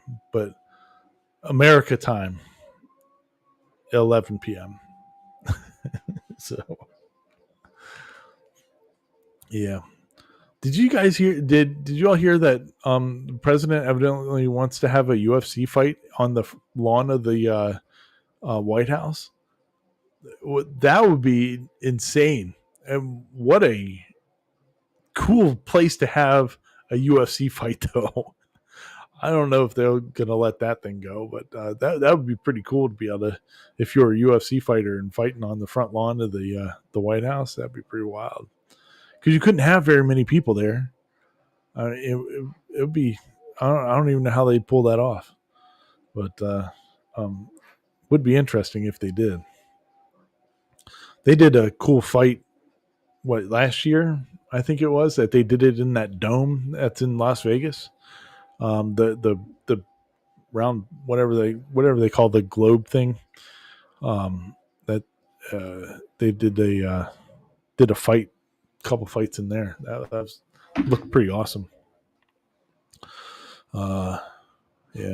Anyway, Yeah, you can tell I'm starting to get tired. So yeah, 11 minutes. We're gonna shut her down. 11. Thankfully, the printer's doing well so far. Knock on wood. We don't need to jinx it. But she is humming along. How much more time does it have now? Well, I mean, probably 9 hours and something minutes left. So that print should be done by the time I wake up. I'm hoping. Where are you at here? Stupid thing. Oh, we're at 8 hours and 40 minutes left. So yeah, it won't be done by the time that I wake up. I have to take my mother-in-law to her dialysis stuff, who is doing well. We were talking about that on the show the other week about how my mother-in-law was not doing well. She's doing a lot better. She went with us to she went with us, meaning me and Grandpa, to dinner this evening because I drove her van, and she's feeling a lot better. She says that she doesn't remember 10 days. Like, that's pretty wild, if you ask me. But yeah, the doctors think that because she has dialysis or takes dialysis, is on dialysis. I don't know what the proper terminology. She goes to the dialysis place 3 times a week, and they think because she is doing that procedure, we'll use that, that they some doctor put her on prednisone to for her knee because in an effort to start trying to get her ready to get a knee replacement or something. And when you do that, the first day you take like 6 of the pills, and then day 2 you take 5 of the pills. She evidently doesn't remember anything after taking the second day of full pills, and for 10 days. And so they think that because she was on the prednisone and the dialysis stuff, that she had a bad reaction to it, and it threw her sideways, pretty bad. So, but she's feeling a whole lot better now. So that's good, really good to see. It's just unfortunate that happened. So, pretty nuts. Yeah. So anyway, so tomorrow morning I have to be over at her house at 5 a.m. East Coast time, America time, to take her to her dialysis appointment and drop her off, and then drive home. And by that point, you're awake. So fun times. Oh, test. Yep. Good times. No, your comments are showing up, JR. Yep, you're there. So I see you. I just don't have. Here, let me see. Here, if we go here, there you go. Look. See, there you go. Oh, you had a bug. Yep. Very cool. Well, hopefully you don't have a bug anymore. Well, unless it's a Volkswagen. So those are good bugs to have. That's another project actually I got to get done at some point here. Is I have a dune buggy body that I've actually had for 17 years. A few comments didn't make it. Huh. Okay.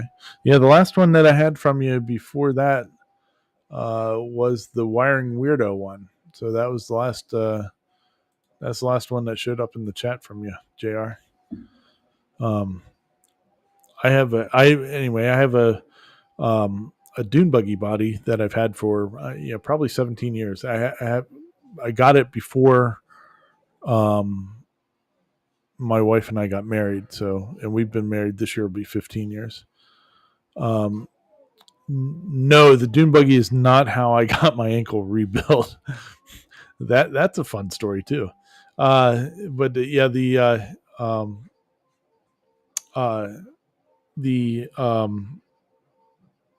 right, this dune buggy. So there's a movie from the Monkees called Head, and in that movie there's a sequence, a dream sequence or something, or psychedelic sequence or whatever, and they're in a dune buggy. This dune buggy was designed by a guy named Dean Jeffries. Dean Jeffries was a car customizer, and much like George Barris, actually worked with Barris a lot. And he actually is the one, from my understanding, that started making the original Batmobile, and then stopped working on it and gave it to Barris, and Barris finished it up. Supposedly that's the story. But anyway, so he did this design for a dune buggy for that movie, and then bought the buggy back from the movie company after the movie was shot, and then produced about 100 of them, and then sold the molds off to somebody else. Well, supposedly the body that I have is one of the 100. It's in bad shape. It's in very bad fiberglass shape. And but it's a really cool body. It was inspired from like the 60s Corvettes. There's very swoopy lines to it and stuff like that. It's really, really cool looking dune buggy. So I need to get that thing on. I need to restore it before I can't climb in and out of the damn thing anymore. So it's another project. I got too many damn projects. Oh man. And there's so many more projects I want to have too. That's a sad part. But anyway, all right, so getting my ankle rebuilt. That was actually, I had known my wife for a couple months. We'd started dating.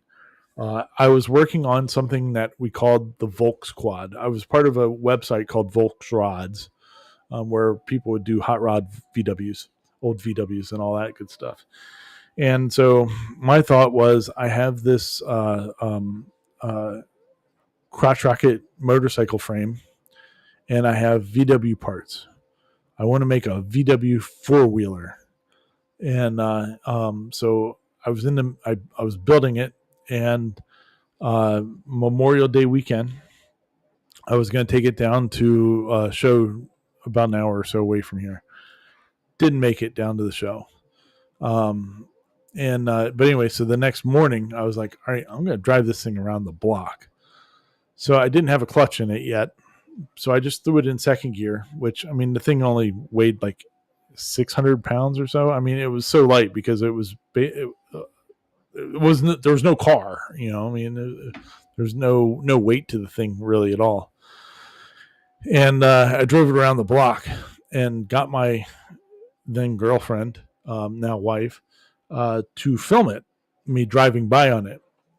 So what I did was I took the rear end of a VW Beetle, suspension and all that, welded it to the frame of the motorcycle, and then the front beam and everything welded it to the front of the motorcycle. So you would actually use the handlebars, steer, and all that stuff. The problem was that the oversight was braking. Master cylinder of a motorcycle is only stopping one piston. It's not stopping four. So it didn't have the fluid capacity to stop the thing.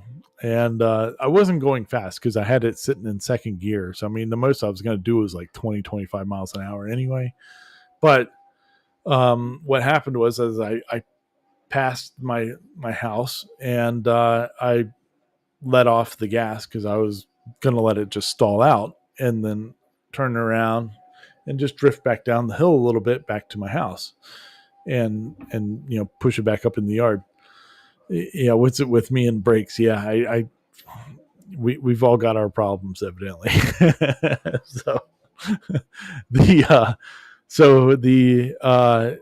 what happened was, so I drove by my house. I let off the gas, because it's twist throttle, and I start turning the handlebars. It was dying out. It was stalling, and I must have just given it just enough to keep it running, which was bad because I'm in the middle of a turn and it's not cutting off, which means that it's pushing forward as it's turning. And so what I should have done was let go of that hand. I did not. I tried to turn and I threw my feet down on trying to stop, because obviously my brakes didn't work. So there's a curb. I got my left foot up in time, did not get the right foot up. Now, VWs have a torsion bar suspension, so there's a about 3-inch round tube that goes from left to right side of the car, and my foot got caught up underneath of that and the curb. Yeah, so it broke my ankle. I guess technically it broke my leg, both bones in my leg, and dislocated my ankle, and also took a chunk out of my foot that was on the sidewalk. It was pretty gross. The funny part about the whole thing was, then of course the damn thing stalls out finally as I'm up on the sidewalk at that point. And I know right away, I was like, shit, this is bad. And so and also in the back of my head, I'm also saying, this girl that I'm dating has like white coat syndrome or whatever you want to call it. She freaks out at doctors. Like one time she was visiting her friend in the hospital who had broken her ankle, and she's in she saw them do something to her friend, like, move her or something. She faints and breaks her ankle in the hospital. When she was having a sonogram for our son, the ultrasound, I mean, they touched her belly with it. She passes out, like, she's gotten a lot better now over the years about it. But at that point in time, it was really, really bad. So I'm sitting there thinking in my head, great, I just broke my ankle, and I have to tell this woman who's going to probably pass out that I've just broken my legs dangling, and there's no way that I can put any weight on it. And so I just said, hey, honey, could you please get the car? I just broke my ankle. I kept very calm, and I was entirely calm the whole time. Even when the neighbor lady came over with a baggie with a chunk of my foot in it, it was pretty gross. I was just like, oh, this is not good at all. And of course, all my buddies, the VW buddies, they were all saying the whole time, oh, you're so going to wreck this stupid thing. Bro, this is not a good idea. I should have listened. But yeah, so we're driving to the hospital, and I call my one buddy, and I'm like, hey, Steve, I just need to let you know, I rode the Volk Squad. He's like, oh, yeah, that's awesome, man. How was it? I was like, well, I broke my ankle. He's like, you did what? I said, yeah, my foot got caught up underneath of it, and I hit a curb. Broke my ankle, heading to the hospital now. So, yeah, it was quite an experience. So, I have a plate and 8 screws in my leg now still, due to that, which means I really can't run, which is kind of sad. But yeah, anyway, fun story. It's also how my wife met my father, because he had my daughters that day. and he leaves the hospital room with her as they're walking down the hall, and he stops and he goes, "So I'm sorry. What was your name again?" So that's pretty funny. Yeah, but for some reason she stuck around after all that craziness. But yeah. Thank you, Kate. Appreciate you coming over here and saying hello. Much appreciated. It's just been 2.5 hours of just BSing a little bit, wasting some time, and telling stories. It's a good time. I think we're gonna. Oh, well, now we're 5 minutes over when I said I was gonna shut it down. So, yeah, that was entertaining time. So it's definitely a life. It is. So, well, folks, I think we're going to call that a night with that story. Next week on Story Time, we can tell some fun stories, some entertaining stories. Usually, it was something that happens bad to me. So, fun stuff. So, all right. Well, I think I'm going to go to bed now since I got to get up in 4.5 hours. No, yeah, 4.5 hours. I have to be up to go to the thing. So we're going to call that a day. And I don't know what mouse works. Does this mouse work? Oh, yep, there it goes. I got two mice out because I have the computer mouse that I'm do my streaming on, and then the mouse that I do my laptop on. And they're both, so it's glass tabletop.